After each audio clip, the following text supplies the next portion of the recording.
Welcome back to the Jordan Syatt podcast. Before we dive into this very exciting episode, make sure you listen the whole way through. I have a quick announcement. If you're watching the video, you can see I'm sitting with my buddy, Mike Viconti. Mike, you want to say hello? Hey, y'all.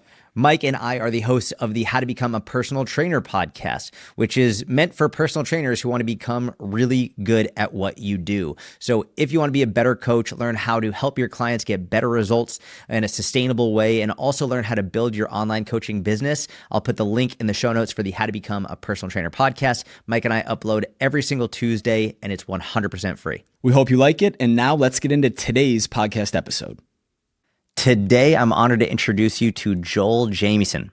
It's surreal to have Joel sitting across from me because I've followed Joel's work since I was in high school, and he has been one of the most impactful coaches throughout my career. Joel's the founder of Morpheus and 8 Weeks Out. He's coached some of the world's top athletes, including UFC champions, NFL and NBA teams, Navy SEALs, and more. I'm forever in debt to Joel for his contributions to the fitness industry, and I'm beyond grateful and very excited to have him here today. Joel, welcome to the show, brother. Hey, thanks for having me. It's great to be on. The first time I met you was at Luca's event, and I was starstruck. I was like, I think I had just got off the stage. I was like, holy shit, is that Joel Jamieson? That's funny. I was so excited to see it. It's really, it's a blessing for me, and it's legitimately surreal to be able to have a conversation with you. I followed you since I was a teenager, so. No, I appreciate it. Like I said, it makes me feel old, but maybe just experience. How about that? Very experienced.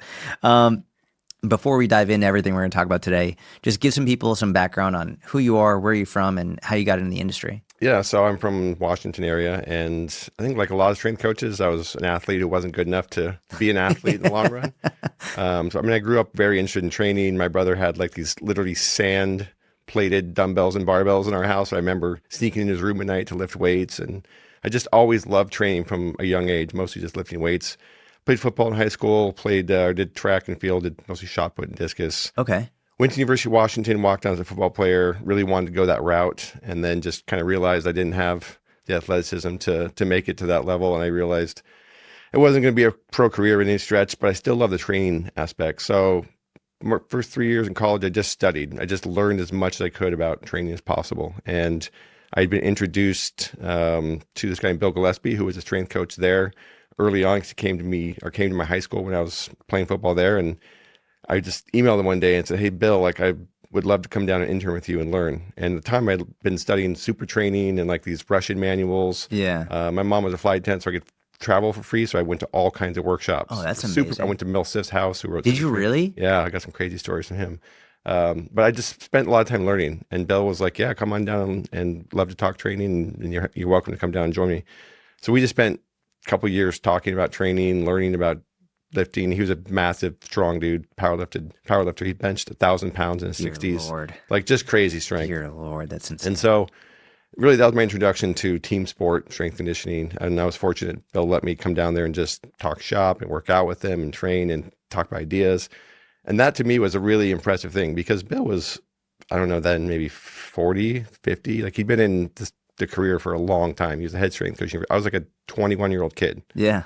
And he still welcomed me to come down there and talk shop. I love that. And allowed me to ask questions and give him ideas. And, usually you'd think somebody in that position would be like, "Oh, who's this kid? He doesn't know anything." He's just, he's 21 or whatever it was. But he didn't do that. And so it was a huge opportunity. And thanks to Bill, he's a great guy, great coach. And then he went on the Seahawks. I followed him there for about a year. And then kind of realized I didn't want to spend the rest of my life chasing jobs. And if you watch coaches in that side of the game, they're constantly having to shuffle and move to different cities and look for jobs, because there's just not that many teams in the NFL, right? And you can get fired because the head coach got fired, not because you did anything wrong. So I decided to open a gym, and I was 23 years old. I opened a gym called End Zone Athletics, and it turned out to be right next to a place called AMC Pancration, which ended up being really the premier mixed martial arts gym in the US, if not the world. And their head coach, Matt Hume, by far the best MMA coach in the world and of all time, in my opinion. So very quickly, I'm having these world champion guys come over and be like, "Hey, can you train me for a fight?" That's so crazy. It's crazy, right? I mean, I had no clue. The sport at that point was very underground, and it was very underground. I knew very little about it, other than what I'd seen. What years was it? 2003. Oh, wow. 2004. That's amazing. So, yes, we had guys like Randy Couture, who obviously became a huge star. They'd come out with us, they'd go to lunch, and he'd come out. Different That's people. insane. No one knew who they were. They just looked like funny guys with with crazy ears. Yeah.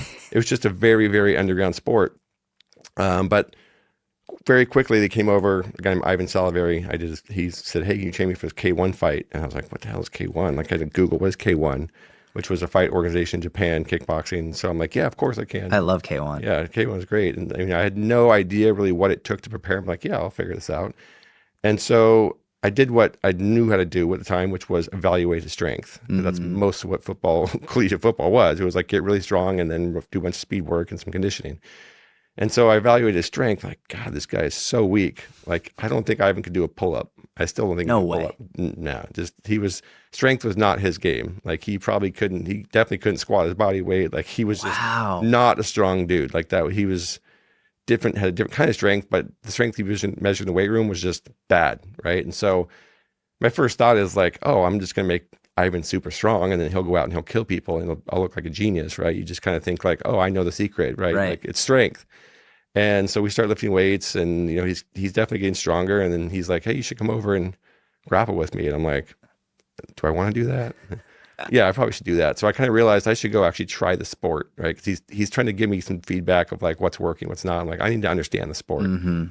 So the first thing I do is I go over and he's like, let's roll. And then I'd watched him train a little bit. So I kind of knew what rolling was, but not really. And so rolling, for those who are not familiar, is just grappling basically. And so I started grappling with him. At the time I was, I don't know, 220 pounds. He was like, you were 220, 225. Okay. Yeah. He was like 185, you know, and I was benching 400 and he couldn't bench 200. So in my mind, I was like thinking I was going to kind of manhandle him a little bit, which was a very big mistake because 20 seconds into it, literally, I am gassed out. Yes. And he's just on top of me doing whatever he wants, just treating me like a little kid. I was so exhausted so quickly that I just was like, everything I'm doing must not be right because I feel terrible and he's way stronger than me now because I'm so gassed out. And so I was just like, okay, I need to really rethink what I'm doing with these guys. Maybe it's not just this simple recipe of make guys strong equals performance.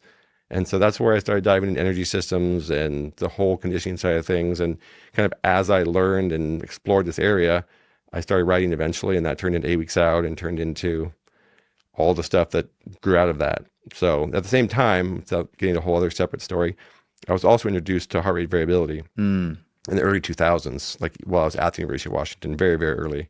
And so I was able to start testing people and measuring people way back then, and I'm trying to understand how they were responding or why they were responding the way they were. And it also opened my eyes up to how much difference there is in each individual person and how much people would respond completely differently than I would expect them to.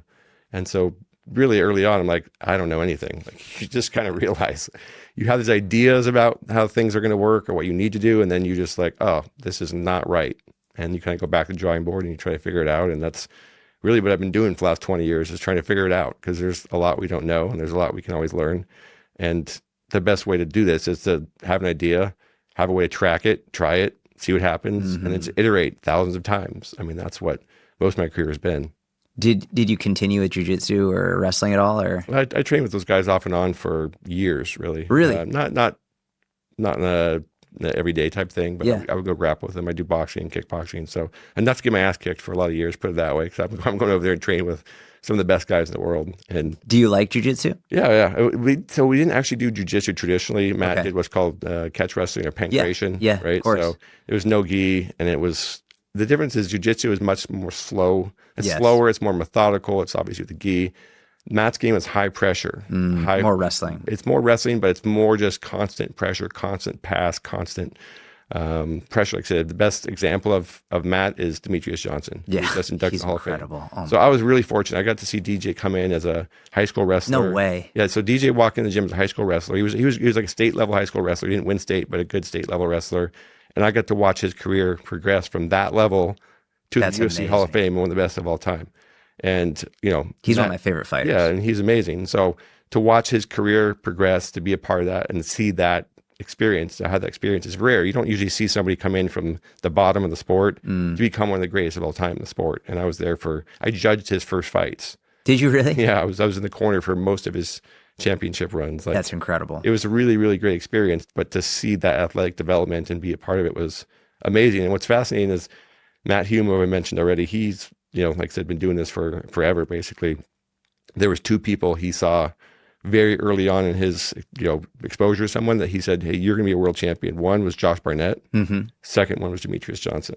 Really? He just innately saw They just something had it. and he just had it. Yeah. And, it was just obvious to him, which obviously most coaches are not going to see that because they're not experienced in him, but he just knew.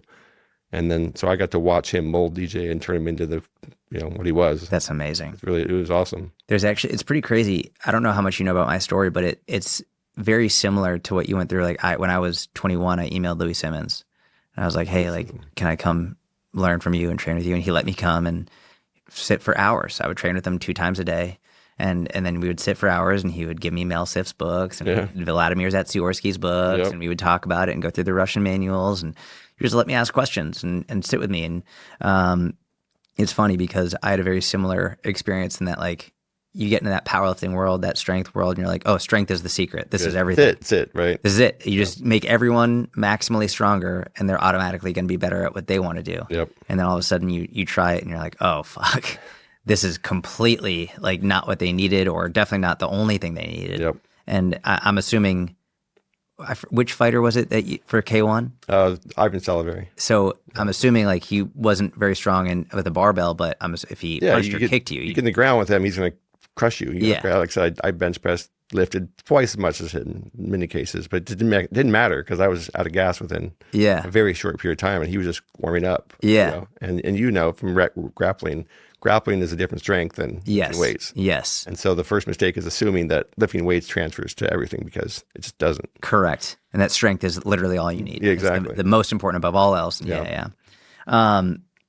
So I was going to ask you what some of your biggest mistakes were, but I feel like you. Yeah, I think that's it, right? I mean, I would say the biggest mistake we all make is assumptions, right? We all make this assumption about what we think is going to apply to everybody else based on our experience so far, and we can't always make that assumption because our experience so far doesn't include everything that we are going to experience. Yeah. And the more you get into this, the more you realize how much you don't know. So I had a whole order of things I wanted to discuss, but before we started recording, you said you want to talk about cardiovascular disease. I feel like we should talk about this first. Sure. I think it's important, and a lot of people don't understand the actual risks and everything that goes into it. So I just want to give you the floor and let's just look, I think I want to talk about this because I think it's such a big problem, and it's a solvable problem in a lot of ways. So just so people are aware, 1/3 of the population at this point in time in the U.S. and most of the Western world will die from a cardiovascular-related disease. That's 1 in every 3 people. That's a huge percentage. Yeah. Now, we have to understand that if 1/3 of the population is dying from it, far more than that actually have the underlying conditioning, right? Cardiovascular disease. And far more than just 1/3 will have a heart attack or stroke or other things that are disabling. And the background to this is really comes back to my mom and my family in general. So I was 33 or 34 or something like that. And I was running on my treadmill in the gym one day. And I get a call from just out of the blue, and it says like Florida. Myself, I'm like, Florida? Who do I know in Florida? And I get a call, and it's this nurse, and she's like, she's like, "This Joel?" I'm like, "Yes." She's like, "Your mom has had a stroke, and I'm a nurse down in Miami, and we don't know, we can't really give you any prognosis, but we want to make you aware that this has happened." And at the time, my mom was a flight attendant, so she was just on a trip. Oh, that's why she was in Florida. Yeah, so she was just on a Florida trip, and she had a stroke. Now, strokes run in the female side of my family, and the males have heart attacks. My dad had a heart attack at 59 and then 62 and died. My grandpa on both sides died in the early 60s of heart attacks. My brother at my age now had 3 stents put in. So, really? Yeah. So the males in my family have extensive cardiovascular disease, and the females typically have strokes, which are related. So anyway, I'm like literally on a flight that night going down there. And there's nothing worse than like having to do a long flight, not knowing if your mom's going to make it. Mm-hmm. And you just have no clue of what to expect when you get there. So long story short, she had a stroke. I go down there for a month. They put her through the rehab, and you were there for a whole month. Yeah, I was there for a whole month. They want to do intensive rehab at the start because they can make the most progress then. But my mom was 105 pounds. She was a flight attendant. She was massively active. She wasn't the best at working out. She didn't eat the healthiest in the world, but she didn't drink. She didn't smoke. She didn't have all these things that you typically think of when we think about strokes and cardiovascular disease. She didn't have, she wasn't significantly overweight. Like, she didn't do all of these lifestyle things that we associate with it, and yet she had the stroke. My dad, same thing. His first heart attack was him playing basketball. I wasn't super close to him, didn't spend most of my life with him, but he was a fit, athletic guy. Same thing, heart attack. And so I kind of went through this 10-year journey of watching my mom's life degrade. So she had the stroke. Then it turned out she had cardiovascular disease and had the stents put in. And she had a lung condition where her lungs were becoming fibrotic, called sarcoidosis. And so her VO2 max went down to almost nothing. And I just watched this progression of a slow, uncomfortable, miserable, last 10, 15 years of her life. The quality of life was terrible because we can talk about this. When you get in the medical system, what you basically see is they can do two things. They can write a prescription or they can do a surgery. She had breast cancer as well. Then my brother died of a motorcycle accident, which put her into massive depression. So I just watched her go from a flight attendant who traveled the world. Like she was going to Mexico she was going to Tijuana by herself and buying art. I'm like, Mom, Tijuana's a little bit dangerous. She's like 60. She didn't care. She would just walk across the border and like buy stuff and come back. So she was very vibrant. She traveled. She loved to move. She loved people. To her, basically just kind of sitting in a room and barely being able to get out of bed and move around. It was a very painful thing to watch. But like I said, you basically just see the medical system, once you're in it, they're like, oh, we have this prescription drug or we have this surgery. Like that's 90% of what you're going to get. And it's not that the doctors aren't trying to help and do what they can. It's just all they have to offer, right? Like they don't really get the preventive side. Like that's not what they're there for. They're there for when you have a disease, they're going to help treat it with a disease, with surgery or drugs. Like that's what the medical industry is. And so just kind of watching her decline, I realized like how important it is for us to recognize that we need to prevent these things, because once you have them, once you're down that path, the medical system's not going to do a whole lot. And her life was just like, go to this doctor, get this blood test, adjust this medication. Okay, next month, go to this doctor, get this blood test, adjust this medication. That was her life.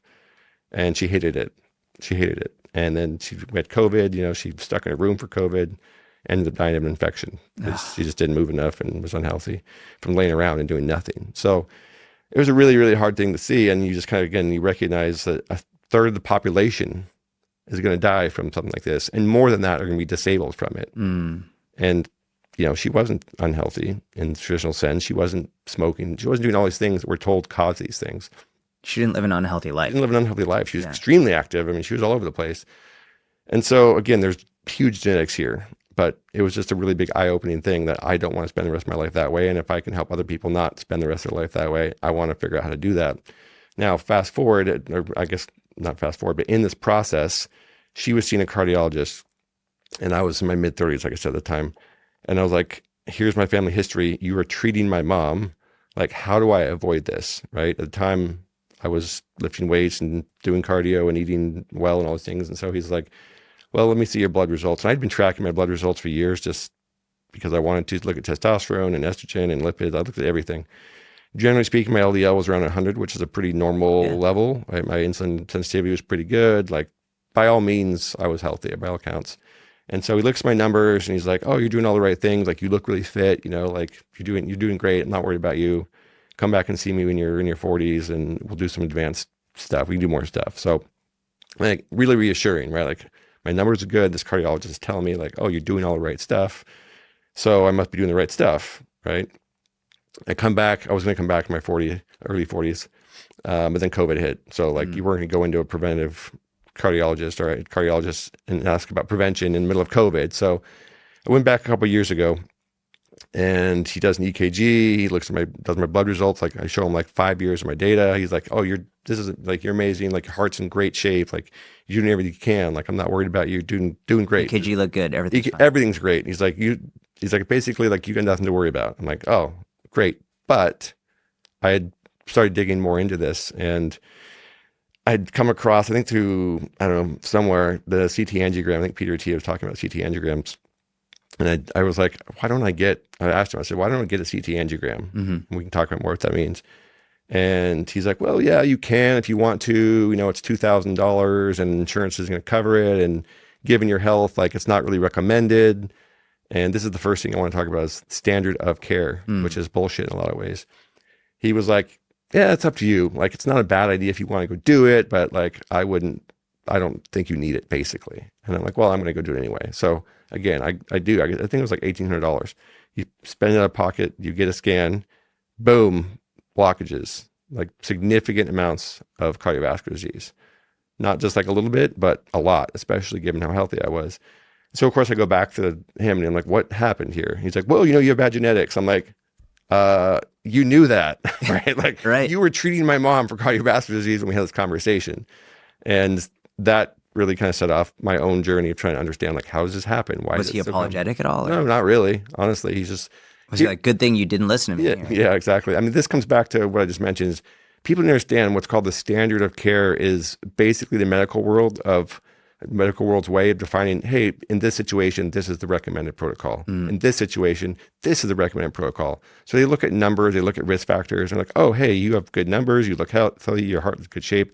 In this scenario, like, you probably don't need advanced testing. But we have to understand those are built on population level numbers and norms, and they're based on politics, they're based on insurance policies, they're based on practicalities. They're not based just on what's best for you. They're based on what's best for the whole healthcare system to actually function. Because the reality is we can test whether or not you have cardiovascular disease. We don't need to give you a statin or other drugs if you don't have it, and we have ways to test it. The problem is it's $2,000 and they know that most people aren't going to pay that. So it's easier to be like, oh, you have risk factors, here's a drug. Or you don't have risk factors, you don't need it. Rather than actually measuring if you need it. Right. Because the medical system is just based on millions of people. It's 350 million people. So when they develop these standards of care, it's not just what's best for each individual patient. It's what is reasonable or what's practical given the populations they have to deal with. And most cost efficient for them. Most cost efficient. Exactly. So there's way more cost, there's way more time in doing a CT angiogram than there is in just saying, oh, you're good, your risk factors are low, like you don't need it. Or, hey, yeah, your risk factors are bad, you should take a statin, but you might not need it. Right. You might be taking a drug for the rest of your life you don't need because you didn't go get a CT angiogram to see if you actually have the disease, which is crazy. But that's just the way the medical system works. They know that the population's not going to spend a bunch of money to go get scanned. It's just easier to say, oh, here, take a drug because your risk factors add up. Because population-wise, that might make sense. Individually, it might be idiotic. And that's the world we live in. And you have to recognize when you go to the doctors, they're not designed really to give you individually the best care possible. They're designed to make sure that 350 million people have healthcare. Right. And the outcomes are population level outcomes. That's what they're optimizing for. And I think it's very often, not always, but very often you can tell if you have a great doctor. You can tell if your doctor is really looking out for you. And you can also tell if they're trying to brush you out. They're not really giving you the time of day, which is why it's important. Like, not every lawyer is the same. Not every personal trainer is the same. Not every doctor is the same. And I feel like if you feel like your doctor is sort of just sticking to the protocol and not addressing you as the individual, then it might be time to try. And the hard part about that is, in a lot of ways, they can be at risk if they go too far outside of the standard of care. If they start prescribing things or doing things that are outside that norm, there's pushback within the industry. Their insurance can be problematic. The hospital they work for might boot them out. I have a good friend who's a great urologist who's basically got kicked out of 2 hospitals because she didn't want to follow the standard shit because it wasn't working. And we just have to recognize, like you said, there are varying levels of doctors' competence, like any other profession. Just because they've been in medical school does not mean they're the best. Correct. Or anything else. So you just have to recognize when you are in the medical system, like, you need to take care of yourself. Like, you need to be your own advocate. Like, if I had not gotten that test done, I can almost guarantee you I've had a heart attack in my 50s or 60s at the latest. Like, it would have been inevitable. No matter what I did, I would have had a heart attack. And it would have been based on the doctor saying, you don't need these additional screens. Right. Like, your risk factors look good. And we just have to recognize when they do these blood tests, they're just putting into a model, and the model's like, oh, this person has this percentage chance. This person has this percentage chance. But again, those are based on population averages, population norms. It doesn't apply to each individual. And that's the same for medical as it is for fitness. But what I've really learned since I've dug into this is a lot. And again, it comes back to, we have this idea in our head that you're unhealthy. Oh, you could get cardiovascular stroke. You're healthy. You're immune. Like, it's just not going to happen to you. But again, that's just not the world that we live in, because there's a lot of variables on the surface that we can't see that can lead to atherosclerosis and heart attacks and strokes that you just are completely unaware of. That's why it's called the silent killer, because you don't know until you have a heart attack. And we've had multiple people in the fitness space. There's a guy, Steve Cotter, was like on the cover of Men's Fitness as the most fit guy in America. And then 6 months later, boom, heart attack, gone. Mel Siff, I was at Mel's house 3 weeks before he died of a heart attack. Way. I actually measured HRV a couple of weeks before that, and I was like, Mel, this doesn't look good. And he was laying on the couch and didn't feel well at the time, and 2 weeks later, whatever it was, 3 weeks, had a heart attack and died. a lot of people in the fitness space have heart attacks and die. Like, it's not uncommon. Yeah. And it's because we don't know about it. And again, it's silly to me because we can find it. We can actually detect this. We can scan it. You can find out whether or not you have this. How is your blood pressure? Pretty normal. It was normal. Yeah, pretty normal. Man, that's crazy. Yeah. And how has your lifestyle, whether it's in regards to medication or training or nutrition, how has that changed since you got this diagnosis and are trying to, whether it's reverse or mitigate, like what are you doing? Yeah. So, I mean, again, this is like a 2-year journey of me exploring what can be done, what can't be done, what the best ways to optimize. So there's multiple things here, and we can get in this discussion as deep as you want to. The first is LDL and cholesterol matters. It matters a lot. If you have low LDL, your chances are significantly less. Not impossible, but what you basically find is that different people build plaque at different levels of cholesterol. So maybe you can have a cholesterol of 120, 140, and you'll never build any plaque. That's just your genetics. Yeah. Maybe I can have a cholesterol of 110, and I'll build a ton. That's my genetics. And that, unfortunately, gets lumped in this bucket online of, cholesterol doesn't matter. Because I know someone who's got 150 cholesterol or 200, they never got cardiovascular disease. My grandma smoked for 70 years. Right. So what? Do we all want to smoke because of that? Like, that's not how it works. So you basically realize it comes down to a few big buckets. One is lipids, right? And LDL and cholesterol. Your diet obviously plays a huge role in that. Training does not shift it a whole lot. But the best thing we have is medications. We have lots of medications. In my scenario, I'm 46, almost 47. And with the disease I have, the amount of it I have, I want to get it as low as possible. And the research is pretty clear. Lower is better. Like, there doesn't seem to be a floor where there's not additional benefit. So my LDL is 19, which is that's insanely very low. But here's something funny about that. You know, my testosterone was last time I checked it, 800. I don't use TRT. I don't use any testosterone. I don't use any hormonal-based treatments. And so I say that simply because, again, this is just me. I say that simply because there's this big argument like, if you tank your LDL, your brain won't function, your testosterone and hormones will go in the toilet. It's nonsense. Not for me, right? Like, maybe that happens to other people. I don't know. I can't tell you everyone happens. Certainly it's not been my experience. So I have to use, to get that low, I have to use a variety of ones. So obviously I'm on a statin. I'm on one called Repatha, which is an LDL, lowers LDL differently than statins. And then another one called bempedoic acid, which lowers it. There's 3 different ones I'm basically on that use different mechanisms to some extent to lower your LDL. So that's number one. The lower I can get my LDL, the better off I'm going to be. I'm not saying everyone needs to lower it to this degree by any extent, but lowering your LDL is generally good advice. Generally for good everybody. advice, yeah. And I will say, I think that the levels that they tell you to lower them to is not enough based on the research. What did they say? Is it like 40 or something? No, they generally want like under 100. Like most doctors. Oh, that's it. Yeah, most doctors will say for primary prevention, meaning you haven't had a heart attack, they'll be like, get it under 100.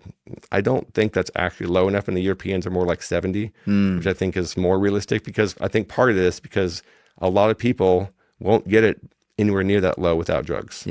Most people's lifestyles would not allow them to get in the 70s without statins, which unfortunately is just the way that it is. So that's one. Lower your overall cholesterol, your LDL, your bad cholesterol. There's other forms of it, but lower ApoB is the best way to measure it if you're going to do that, because that's a measure of all the atherogenic particles, not just LDL. So step one is measure ApoB. Same thing, you want that as low as possible. My ApoB is 29, which is very low. Generally speaking, if you get ApoB below 70, you're pretty good. If you have very high familial risk like I do, lower is better, 50, 40 even. But that's step one. Step two is inflammation, right? And some of these will be related. You want your inflammation numbers as low as possible. So I look at high sensitive CRP, which is just a broad inflammatory marker. I look at LP-PLA2, which is a marker of vascular inflammation, and I track those both, and I want those as low as possible as well. So I actually literally just did a blood test a few days ago. My CRP is below the assay level, so it was less than 0.2. Okay. You want that low, like less than 1 is a good number, but I was less than 0.2. So I'm trying to basically drop that as low as possible, because inflammation is the amplifier of all this, and inflammation is definitely part of the driving cause of this. And you also want metabolic health in terms of your ability to shift between fuel sources, and you want good insulin sensitivity, all those things. So I look at fasting insulin, fasting glucose, triglycerides. There's one called adiponectin, which is a good measure of insulin sensitivity in the fat cells. So there's all sorts of ways we can measure just overall metabolic health. Again, you want those numbers all as good as possible. And you want good blood pressure. Like if you can take all those axes and you can maximize them, your risk is going to be significantly lower. How far you have to go down those numbers depends on someone's risk factor and their actual, I would say rather than risk factors, their actual disease burden they can measure is a better way to do it. So I've had to, again, I take multiple medications to do this. My diet is changed a bit. I definitely eat less red meat. I eat less saturated fat. Control calories, obviously, is something I've always done. My training, I hate to say this, and this is a whole discussion. I don't think that lots of heavy, frequent strength training with high blood pressures is particularly good, specifically for somebody in my scenario. So I still lift weights, but I went from 5 days a week to 3 days a week. I don't lift as heavy. I do a lot of unilateral stuff rather than bilateral heavy barbell stuff. And I think as much cardio as I can. I think an important note on that is you have plenty of strength.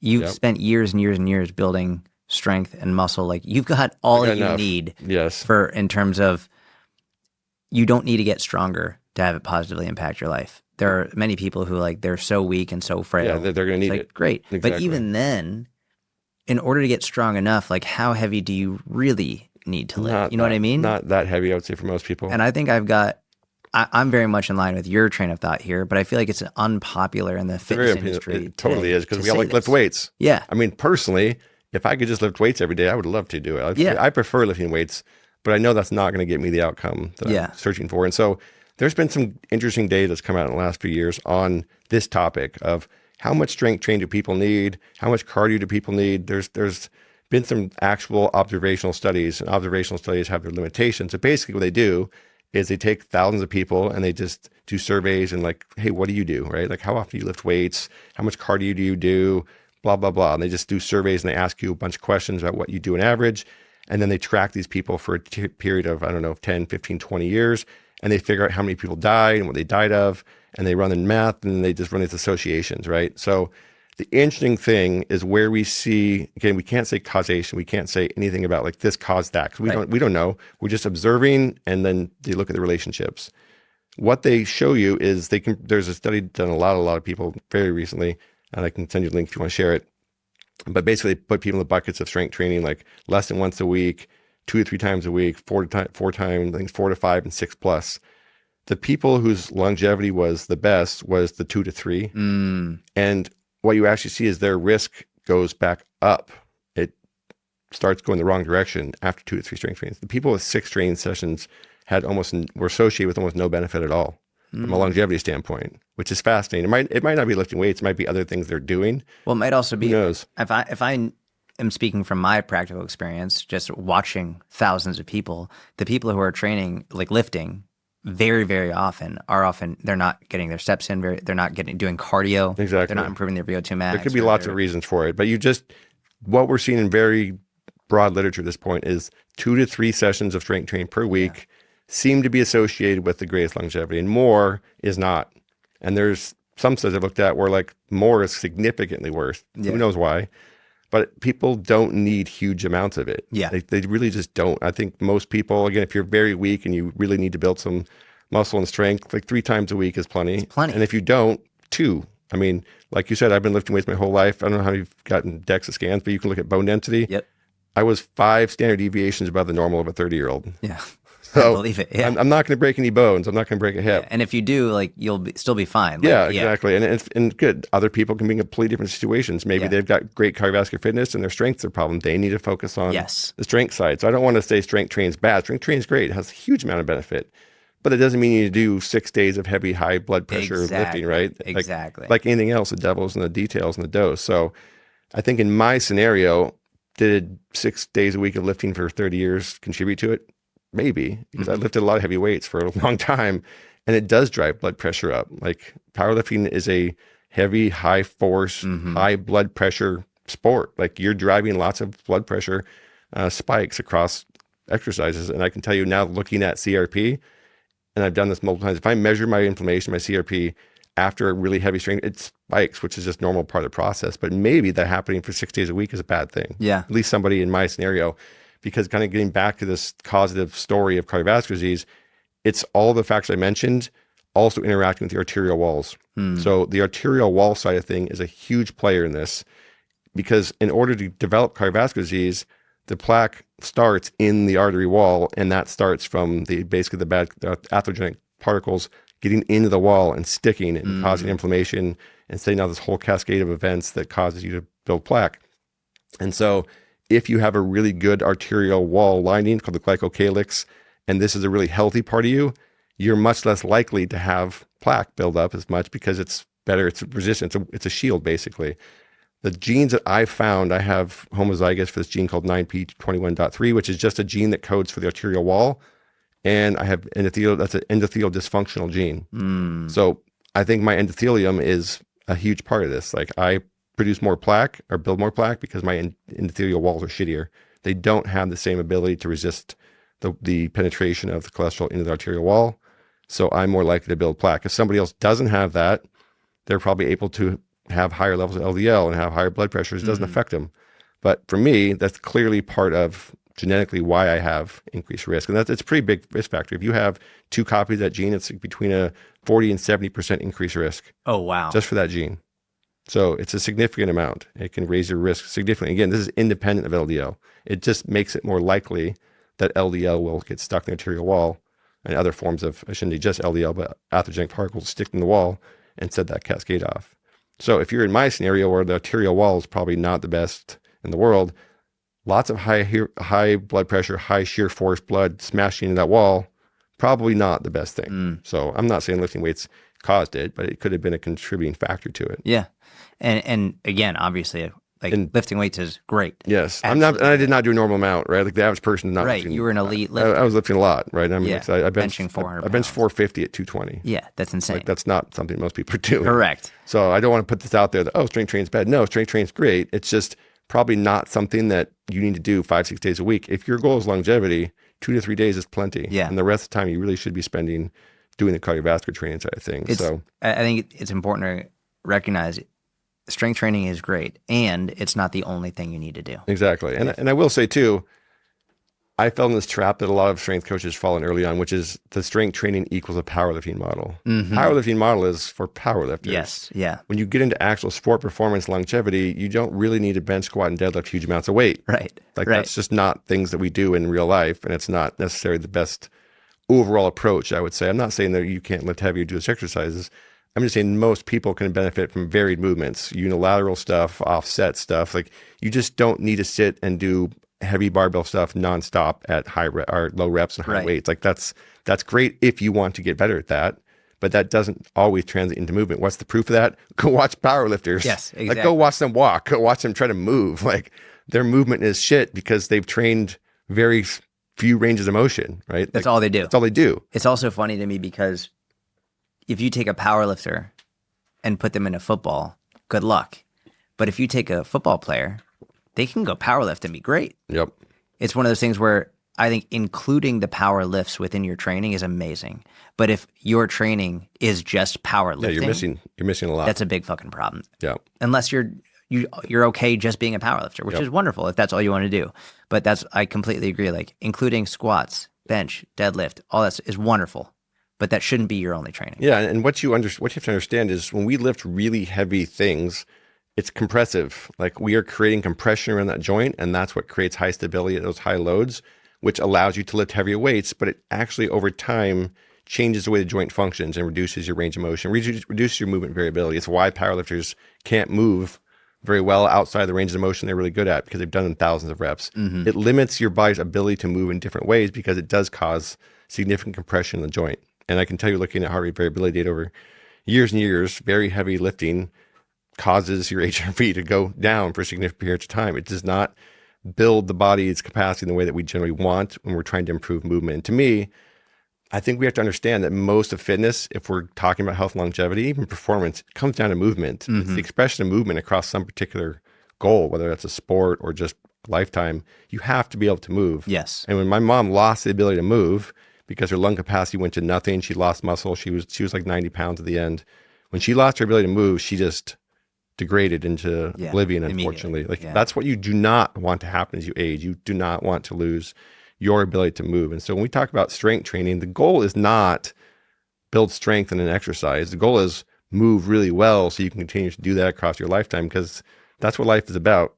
movement, Yeah. like moving, doing things we enjoy, being with people we enjoy doing them with. Like that's what quality of life is. It's not like, oh, I bench 400 pounds. No, it's can I do the things I want to do every day to make me happy? Yeah. And those are different things. And I want to, again, just clarify, like heavy squats, heavy bench, heavy deadlift, I love those. They're great. But to your point about like losing mobility, if those are the only movements you're doing, then you're going to get really good at doing that movement in that range. It's one of the reasons why I like a lot of people, for example, in the strength world, they hate on stuff like Pilates, and it infuriates me. I think it probably is beneficial for a lot of people. It's amazing. Yeah. And also, like, if you also want to stay mobile and stronger and in greater ranges of motion, great. Now you have another training modality that allows you to train your joints through a bigger range of motion. Yep. And so that's why I fucking hate it when people just say this is the only. You just need powerlifting. Yeah. You just need Olympic lifting. You just need. It's like, no. How about a little bit more of a balanced approach? Yeah. 100%. I mean, like I said, I really think rotational, offset, unilateral. I don't lift particularly heavy anymore, but I feel better. And I can tell you, as someone who spent, like I said, 25, 30 years lifting heavy, it's taken me years to try to undo some of that limitation that I developed through my lifts, like my shoulders, my rotation, my thoracic spine, my hips. None of them rotate particularly well because they were locked into one plane for years and decades of heavy lifting. Like it's something, once you've developed that, like undoing it it's tough.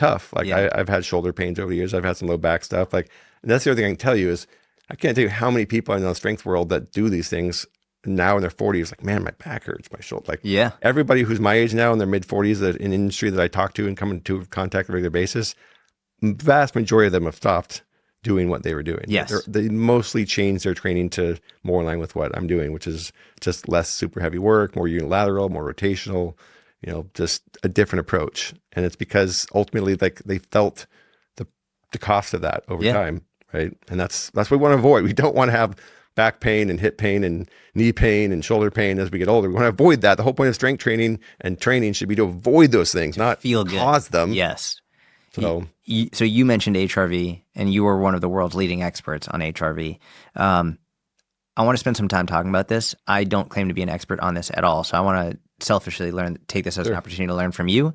Can you first just break down what HRV actually is in simple terms, like so simple a 5-year-old can understand it, hopefully, maybe 10-year-old? I can try.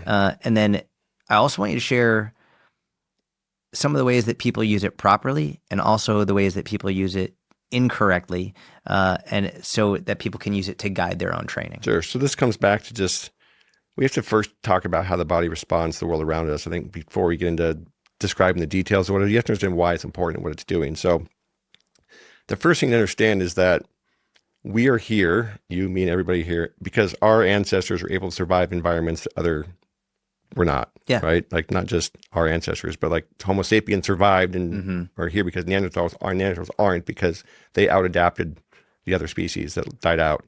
So our body is meant to survive, and it's meant to do that by surviving the stress of the world around us.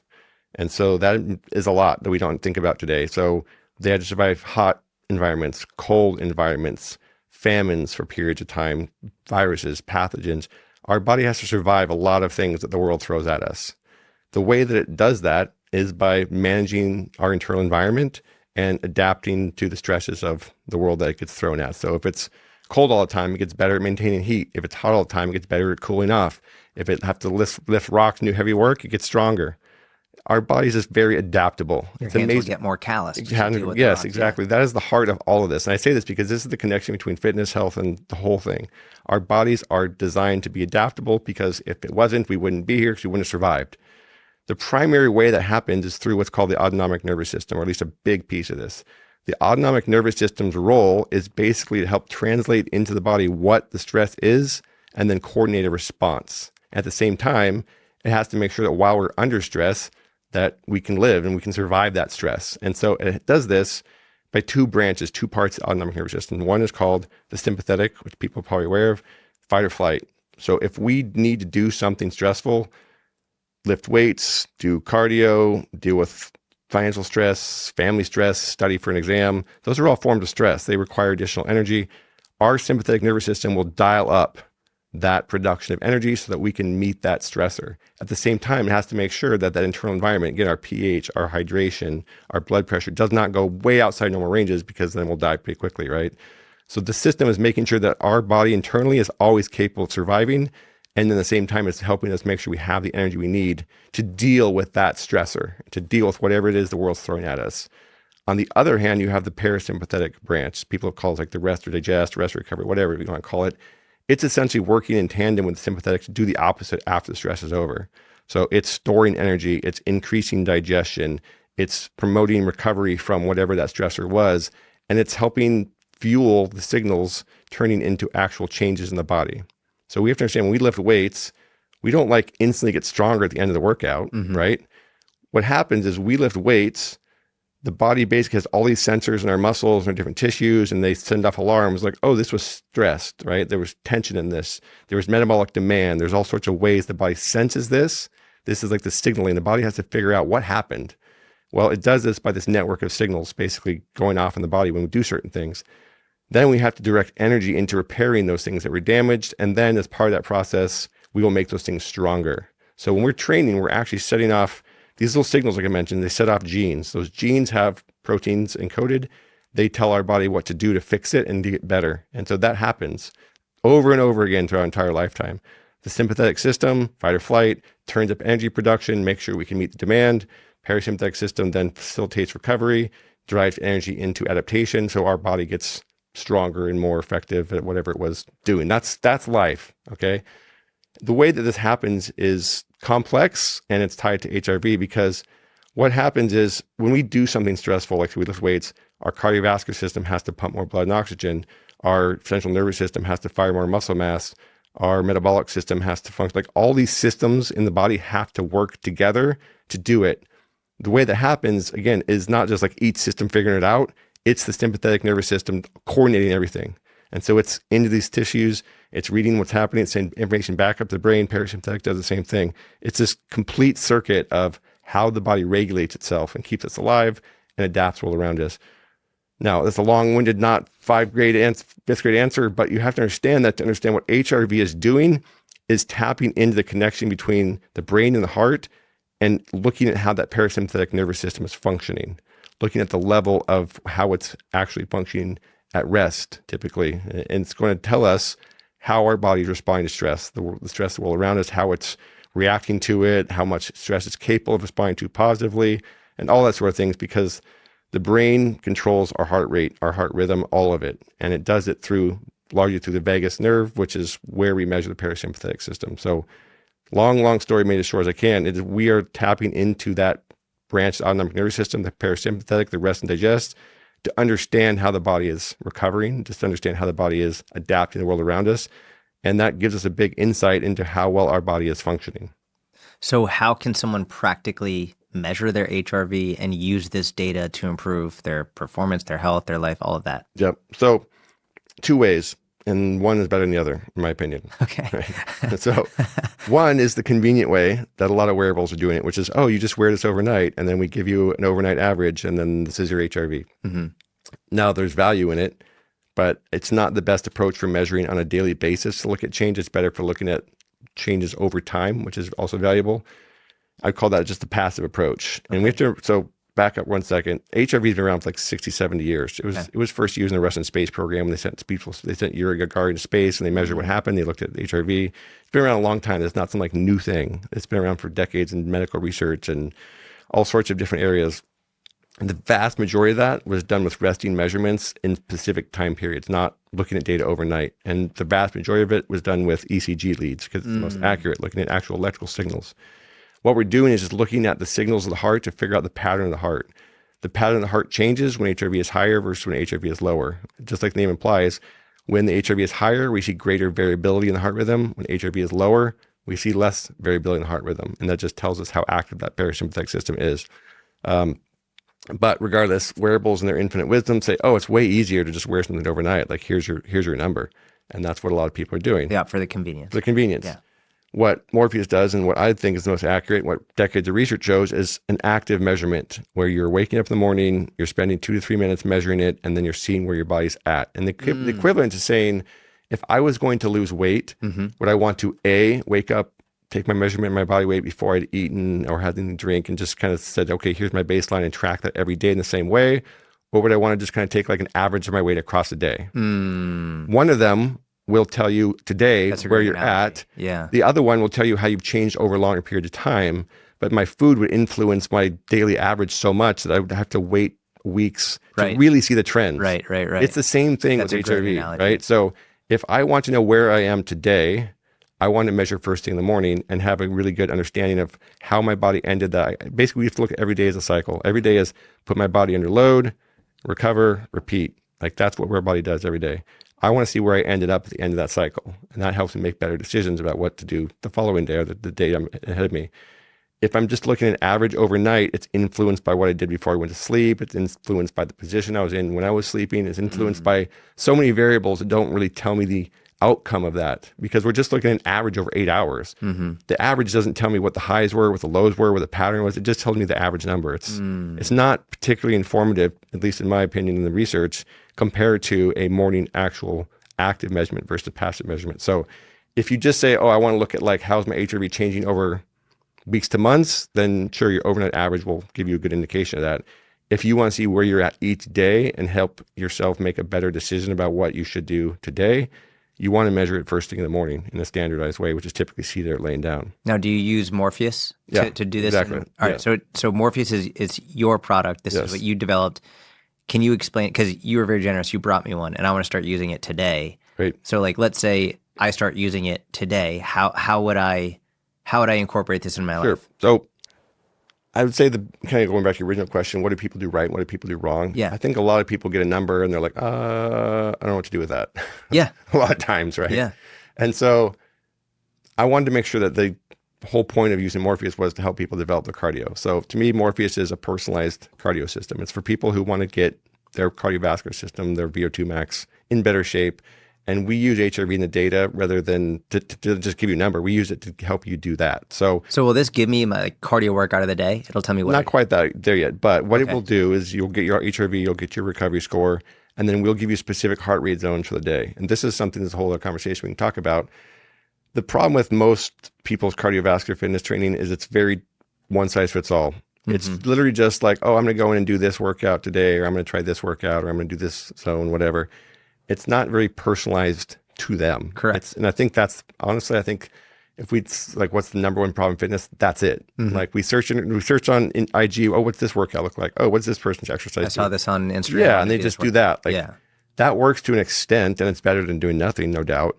But people tend to hit plateaus because there comes a point where like, you got to figure out what works for your body, not just what works for somebody else. Yeah. Or even if we don't know if it works for them, they just post They're just posting a random fucking workout. They probably didn't even do it. Yeah. That's the whole problem with fitness, right? It's just, oh, what's Jordan doing? I'll do that. Yeah. Well, maybe I can learn something from him and figure it out if it works for me, but that's not the right approach, is copy. Correct. Right? And so when we look at heart rate training right now, the people that are doing heart rate training at least, heart rate training is built on this old model of like, oh, let's take your max heart rate and then let's just break it up into percentages based on your percentage of that, or your zones based on your percentage. Like, oh, 50 to 60%, that's zone 1. 60, 70%, that's zone 2. And they just kind of go up this ladder, right, of zones based on percentage max heart rate. The problem with that is your 80% is not going to be the same as my 80%. Right. Because we're unique individuals. Our metabolisms are different. We can't just assume that everyone's 50, 60% is the same effect. Just like if you took 80% of your max bench press or squat or whatever, you might not get the same reps as me. We're not all going to get the exact same number of reps, the exact same percentage, because our muscle fibers are different, our metabolism is different, our bodies are all unique. I also feel like what might be my max effort on one day, 3 days later, is different. There's no way I get it. Exactly. And so it's not even just person to person, it's like individually. Exactly. Like how I feel will dictate. Yes, 100%. So the point is we're not static and we're not all the same. And so the way I designed Morpheus is dynamic heart rate zones. So the way that we do it is have, number one, rather than having 5 zones, I have 3, because I think 5 is interesting. Too many. It's too granular. We have what's called your low intensity, your moderate intensity, and your high intensity. And we delineate it's way more simple. Simpler. It's and way we more delineate those based on real physiology rather than just saying, oh, 50 to 60% is this zone, 70. No. Your body changes in intensities based really on 2 things. One is how much fat versus carbohydrate your body is using as fuel source, right? So as you increase intensity, your body's going to start using more carbohydrate and less fat, because carbohydrate makes power higher because it takes fewer steps to basically produce ATP. Right. So the higher up you go, the more carbohydrate you're utilizing, the less fat. That's just principle number one. Yeah. Right. Like it makes sense because carbohydrates are faster. It doesn't mean you're losing body fat. It means it's the fuel source that it's a fuel using. Exactly. Yes. And then the second thing that's going to happen is the more energy you need, the more your body is going to go more towards the anaerobic side, because at some point you can exceed the capability of the aerobic's ability to produce power. It'll make up the difference anaerobically, meaning without oxygen. Those are the two driving forces that dictate how you create energy versus how I create energy. How much fuel I can burn at fat versus carbohydrate, and how much power I can produce aerobically versus anaerobically, right? That's the unique things that comes down to how we create power. So that's how I built the heart rate zones. So we do low intensity is up to where we call our aerobic threshold. Okay. And that's basically the point where our body is using mostly fat and starting to tip towards the carbohydrate. The intensity is just getting high enough where you're almost there. Yeah. And so that's kind of the zone. It's basically, we've heard of zone 2 forever. Yeah. And again, this goes back to the same conversation. The problem is if you just take zone 2 as a static percentage, you just look at, my heart rate monitor says this is my zone 2.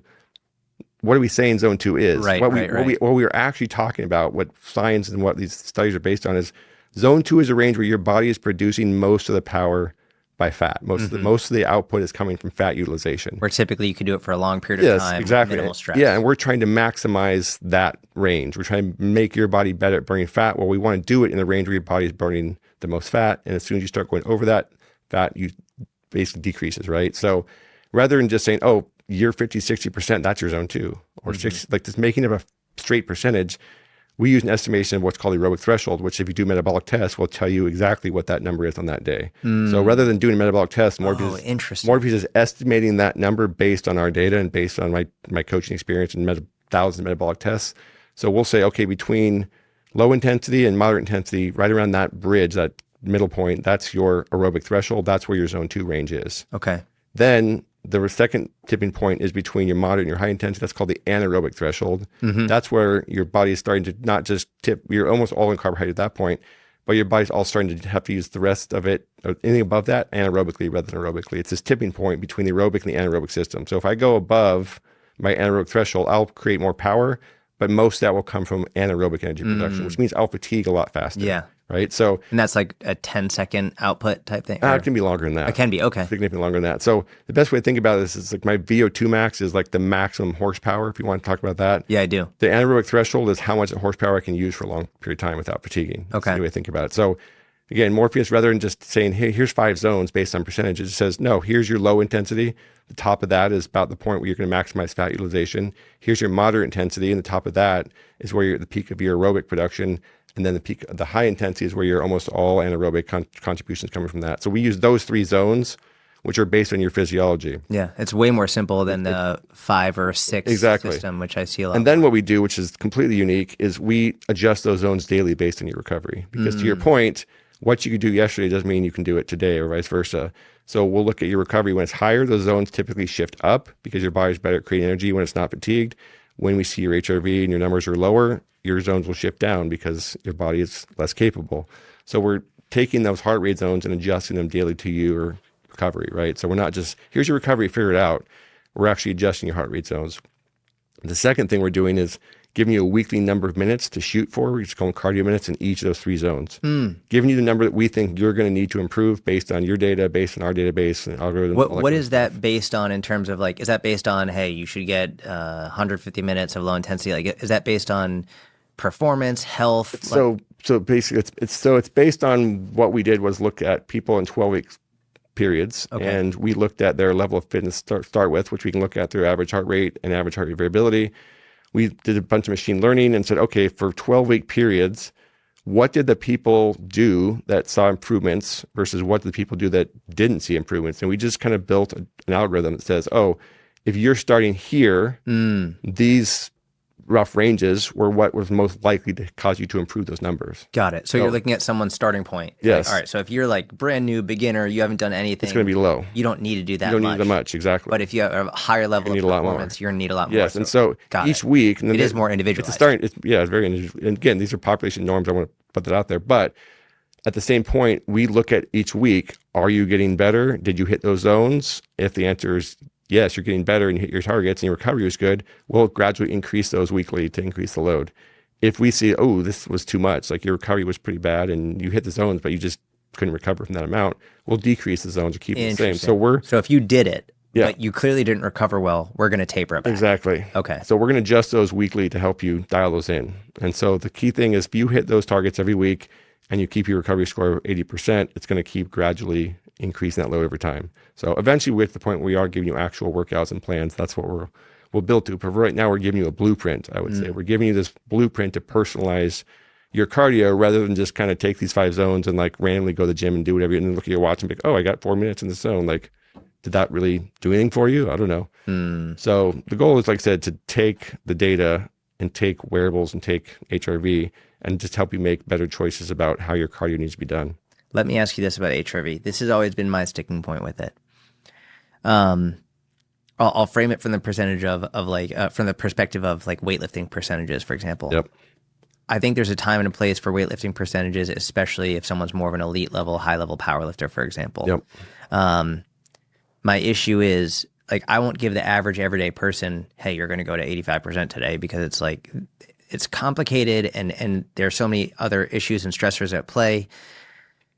I wonder with HRV, my concern has always been, if I wake up and it tells me, oh, you are not recovered well today, I don't want that to negatively impact my mentality. And there have been many times where I actually didn't feel very good, but I went into the gym and I had a great workout. Sure. And there have been other times where I felt great and I had a shit workout.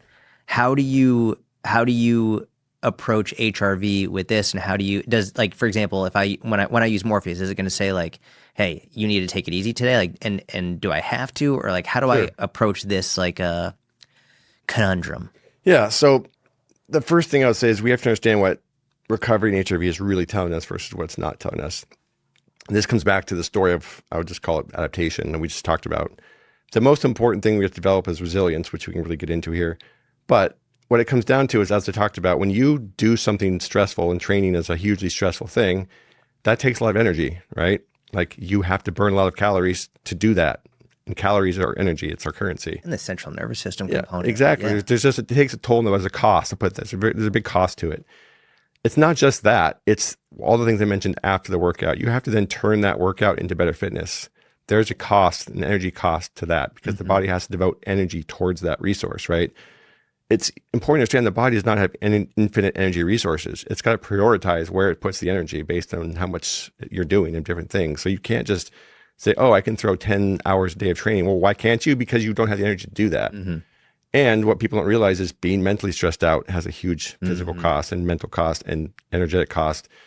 Poor sleep has an energetic cost. Poor diet has a cost. All these things take away from our ability to devote energy resources towards the recovery end of the workout, and the recovery translates into adaptation. So I say that because I like to visualize what I'd call the adaptive reserve, because every day and over time, there's a certain amount of energy our body can devote towards those processes, which means we will benefit the most from them. So if my recovery is higher, my adaptive reserve is higher, what it means is I can take more training and turn that into more fitness better. It doesn't mean if my recovery is low that it's not going to happen at all. It just means I will have less available energy to get the most out of it. So I can do a hard workout. Okay. My body might just not be as able to translate that hard workout into better fitness. That makes sense. Right? That's a great way to It's not that it. I can't do it, or that because I feel good, I'm always going to be able to train and crush it, and I feel bad, I'm not. Feelings are they're obviously subjective. They don't particularly line up extremely well with how our body actually functions. Like, I can be sore and go out and have an amazing game, right? But like I said, it's not about what your body can do. It's about what your body will likely turn into better fitness. And if my body is already kind of in, let's call it recovery debt, for lack of a better term, just to visualize this. If I'm in recovery debt where I've already put a bunch of load on my body and it still has to deal with that, well, putting more load in it just puts it in a bigger hole. It doesn't mean that I couldn't have a good workout. It just means that workout might not benefit me to the same extent as if I had the energy reserves necessary to deal with it.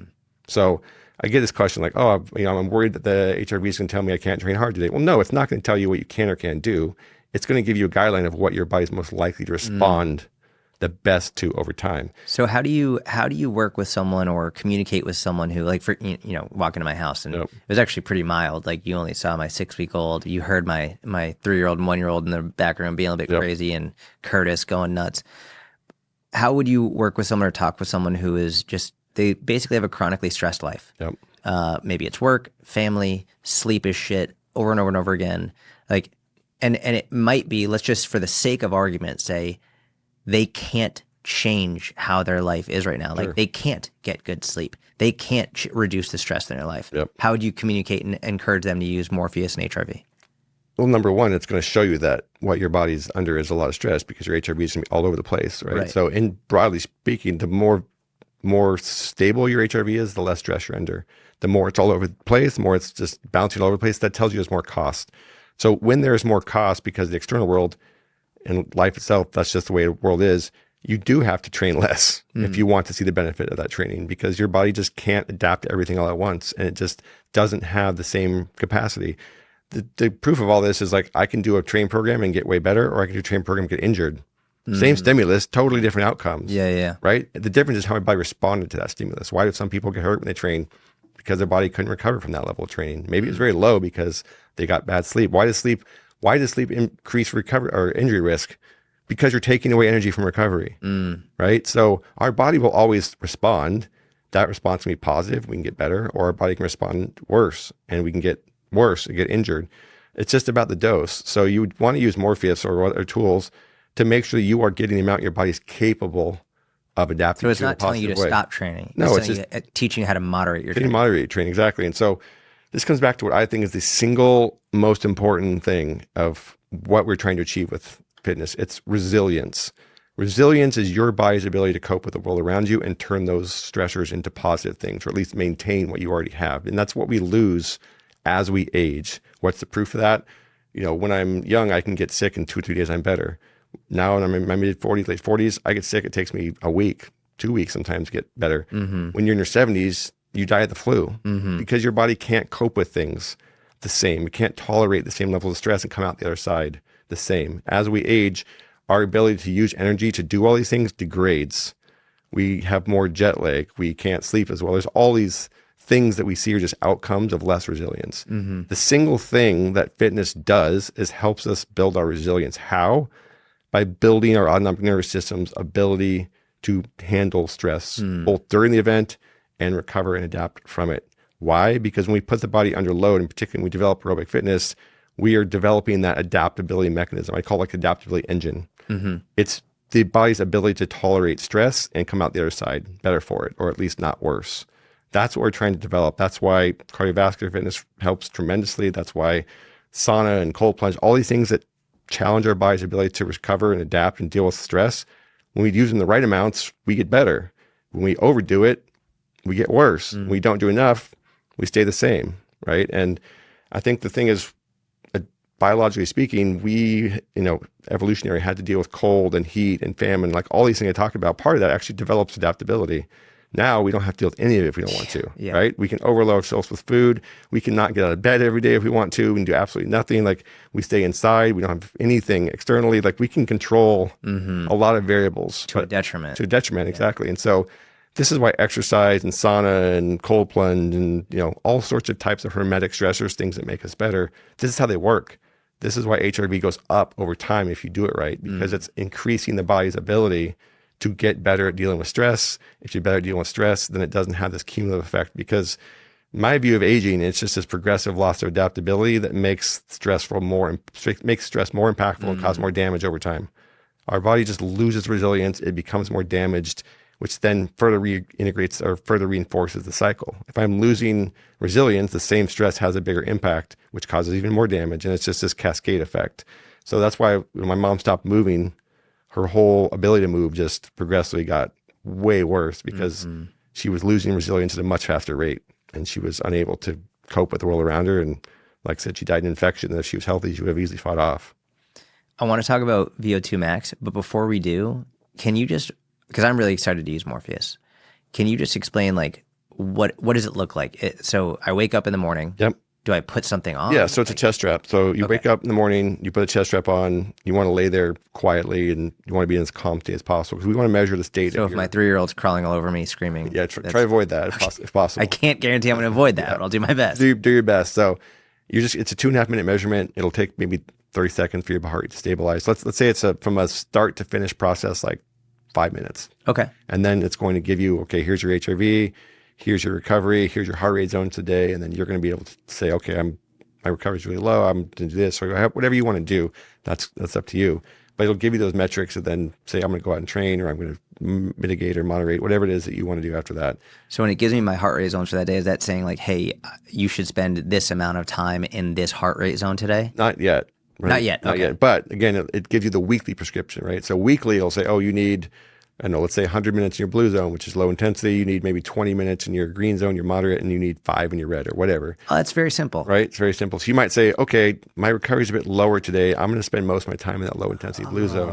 Or you might say, look, my recovery is good today. I might want to get my red minutes in today. Because it's the hardest, and I'm most recovered, so I'm going to hit that today. Yeah, exactly. And again, it never means you can't do something. It's just about what your body will likely benefit the most from. That's a great way to look at it. I appreciate you explaining this because I frankly didn't really understand it in the way that you had explained it. So thank you for that. Yeah. One other thing I want to really point out here that's also important is people have this idea, HRV down bad, HRV up good. That's not really the way that it works. It's a bit oversimplified. So when I'm kind of in my normal baseline state, let's say if we were to isolate the effects of just one workout, for example, the first thing would happen is I do a really stressful workout. I burn a lot of calories. I produce lots of power and force. My HRV comes down because, as I mentioned, the sympathetic system is driving that energy production, right? So sympathetic system, more energy, HRV goes down. Parasympathetic system, more recovery, HRV up. It's the easiest way to think about it. These are dials. They work together. So again, as I'm training, my HRV is very low because I'm producing lots of force and power. Sympathetic system is very active. Parasympathetic system is not, right? I'm working, I'm doing something. As I recover, that sympathetic dial eventually turns off because I don't need the extra energy anymore, and my HRV starts to recover, starts to come back up. How long that takes depends on how much you did, how much your body was used to it, what your diet was going into it, like all the things that can mitigate the workout or change it.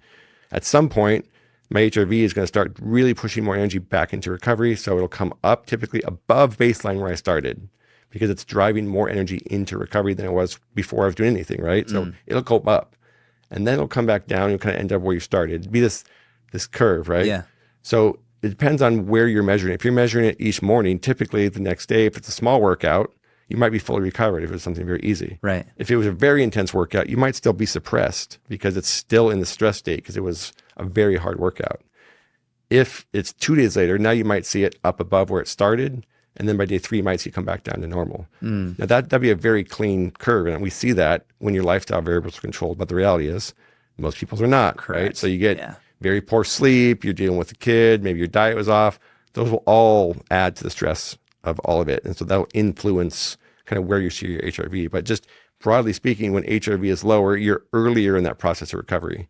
When your HRV is high, you're later in that process of recovery. But there's a catch to that. If I chronically load and I'm just really overloading my body and doing way too much, a lot of times we'll see HRV go, it'll just shoot up. Chronically high. HRV will just go boom, it'll shoot up. Why? Because it's trying to conserve energy. It's trying to take my energy away from whatever it is that you're doing as stressful and shift it into recovery. So when you see these big spikes of HRV up, you'll typically see that after a period of accumulated stress. If I do 2 or 3 days of a really hard workout and or poor sleep, I might intuitively think, oh, it'll keep really tanking because I keep loading it. Well, no, it might not actually. It might shift into this conservation mode where it's trying to push all the energy into recovery. It's trying to decrease the cost of that stress and put as much energy it can into recovery. That's where you tend to feel more sluggish and you tend to have less power output if you were to go work out hard in those days. So you can't just quite look at HRV and be like, oh, it's low or it's high, that means X. It's a little more nuanced than that. But that's why Morpheus will take your recovery or your HRV and give you a recovery score, not just a HRV, and expect you to interpret it yourself. That makes sense. That's super helpful. Thank you, man. Yep. I want to talk about VO2 Max. Sure. So it's obviously a huge topic right now in the fitness industry. Right. So tell me, what is it and why is it rightfully such a big topic? So at its core, it's just a measure of how much oxygen you can put through the system. So we're talking about the volume of oxygen and basically going through your body. It's just how much oxygen you can turn into energy. It's the horsepower of the aerobic engine. Higher VO2 max means you can use more oxygen to create energy aerobically. That's really all it is. So we really have two pathways to create energy, broadly speaking. One is with oxygen, that's aerobic. One is without oxygen, that's anaerobic. Why do we care? Well, because our body runs on aerobic energy for our entire lifetime. What's the proof of that? How many minutes can you survive if you don't breathe? Right. Not very many. Yeah. Right? Yeah, We can survive a long time without water, without food, without lots of things. We can't survive very long without oxygen. Right. So your body runs aerobically. I just saw a crazy video of this woman who set a new like national record in some country where she did this really deep dive. No, she had no oxygen. Like she had to hold her breath. Yep. She was underwater for like 2 minutes and 41 seconds, but not just sitting there. Like she diving. dove. Yep. Oh yeah. And then in the comment section, it was like, someone was saying like, what's the record for someone like holding their breath? And I don't know if this is accurate, but some comment said like someone just sitting down, not moving. The record was like 11 minutes or something. Probably more than that. I mean, so I've actually talked to, there's a guy that works with Morpheus a lot actually.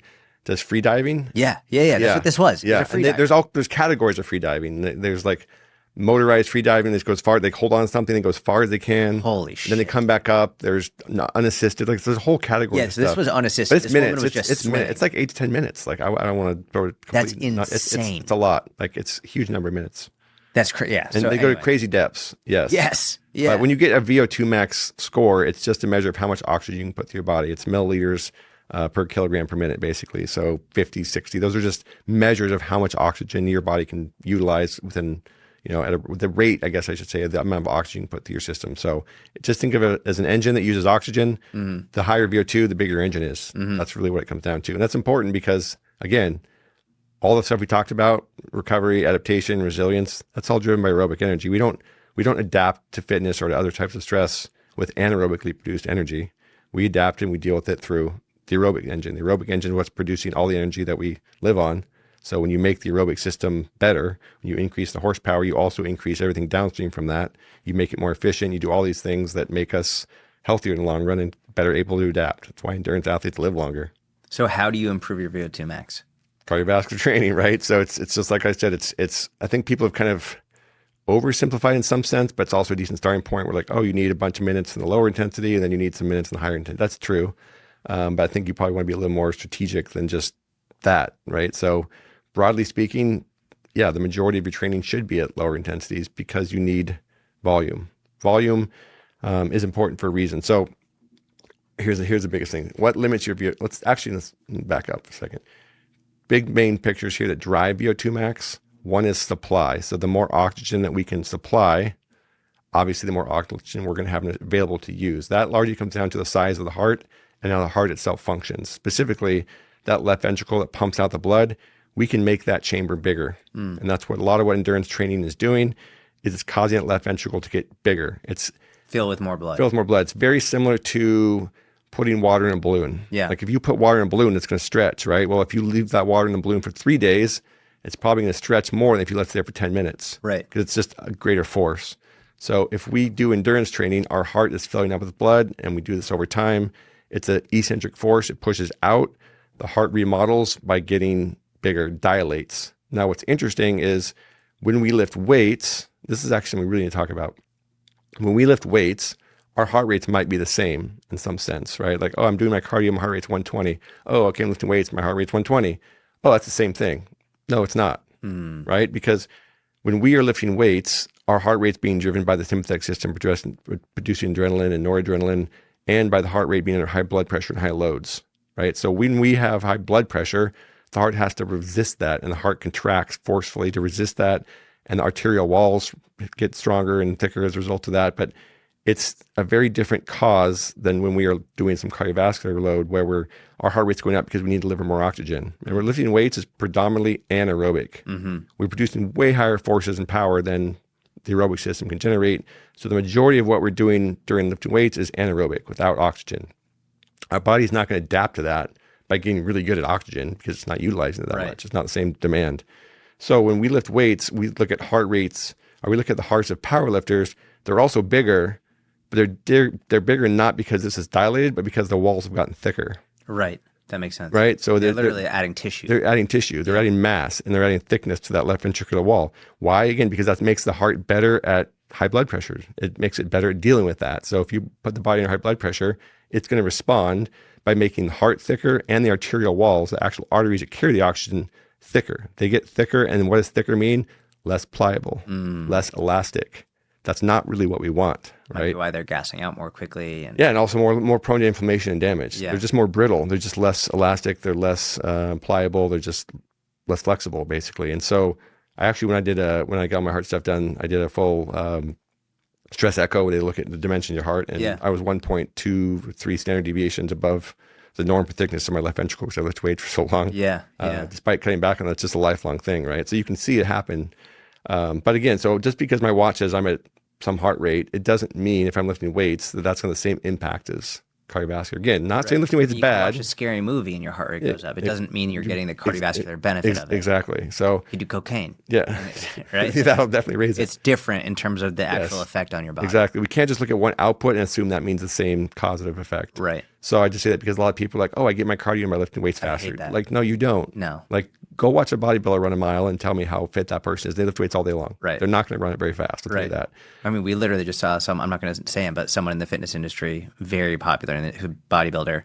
He tried to do like a military test, and he was supposed to run 2 miles. He couldn't run one. Yeah. Or he ran one, and then it was.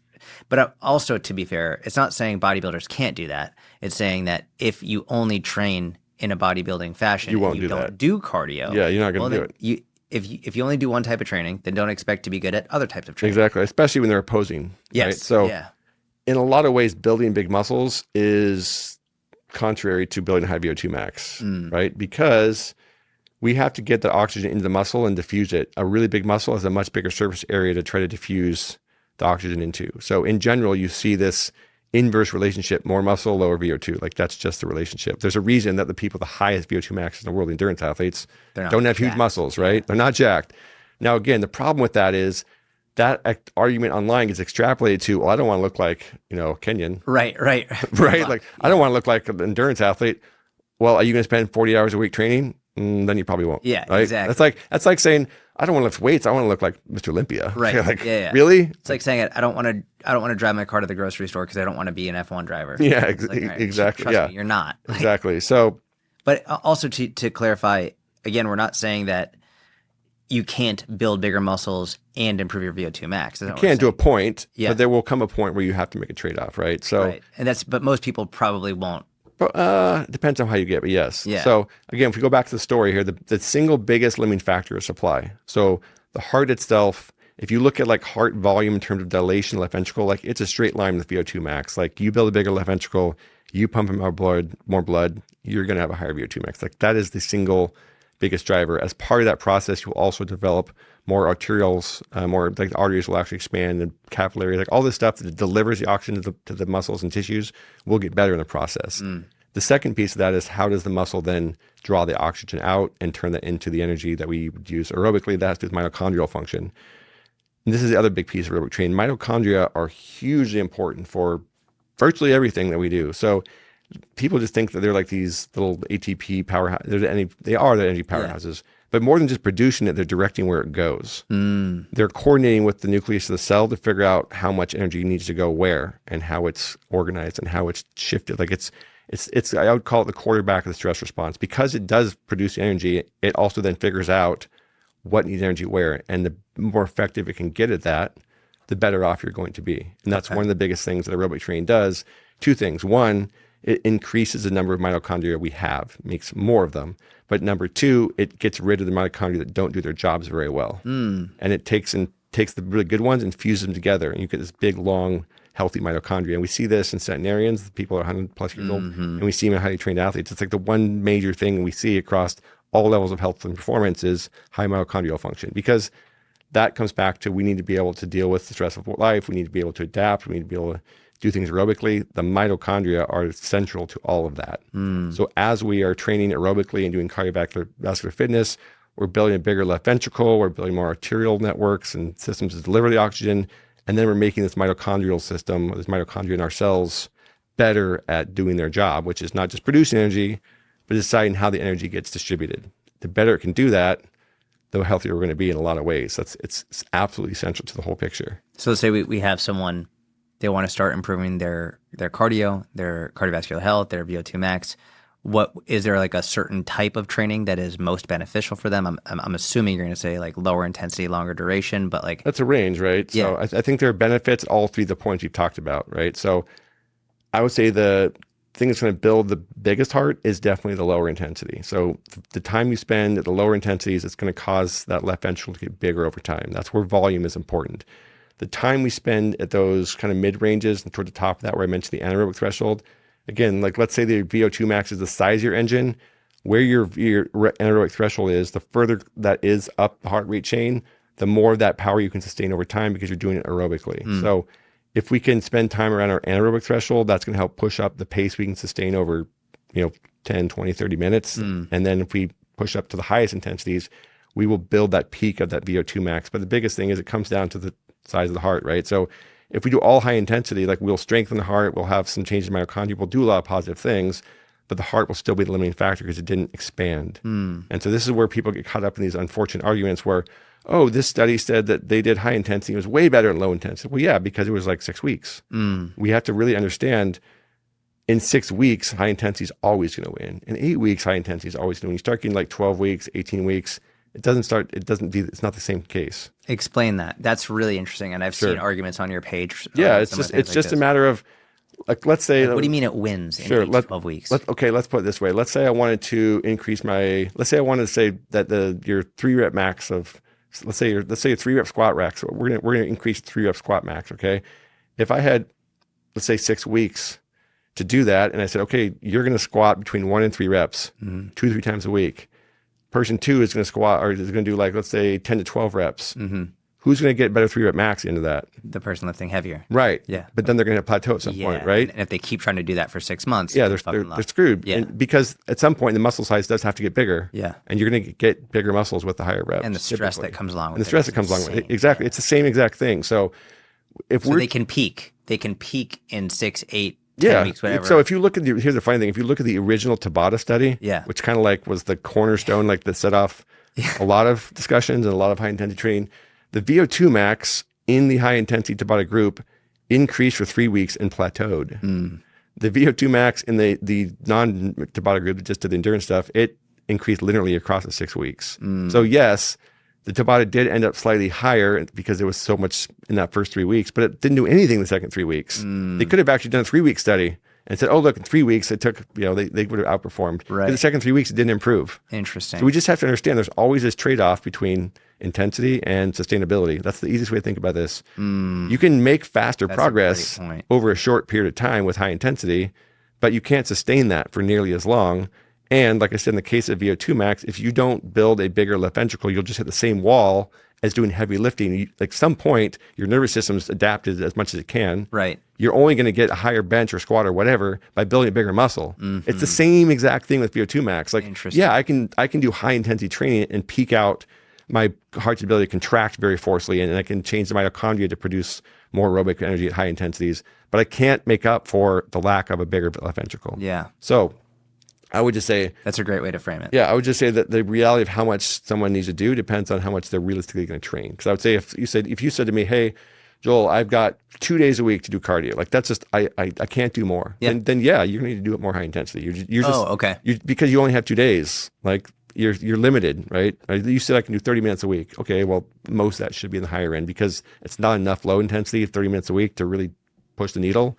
So you might as well get into the higher intensity. Now, if you say I can train 3, 4, 5, whatever, I can train significantly more, then the majority of it's going to have to be low intensity because you can't train 5 days high intensity, and your ceiling will be much higher because you're training more. It's that simple. Well, let me ask you this: let's say you have someone who can only do 2 days a week.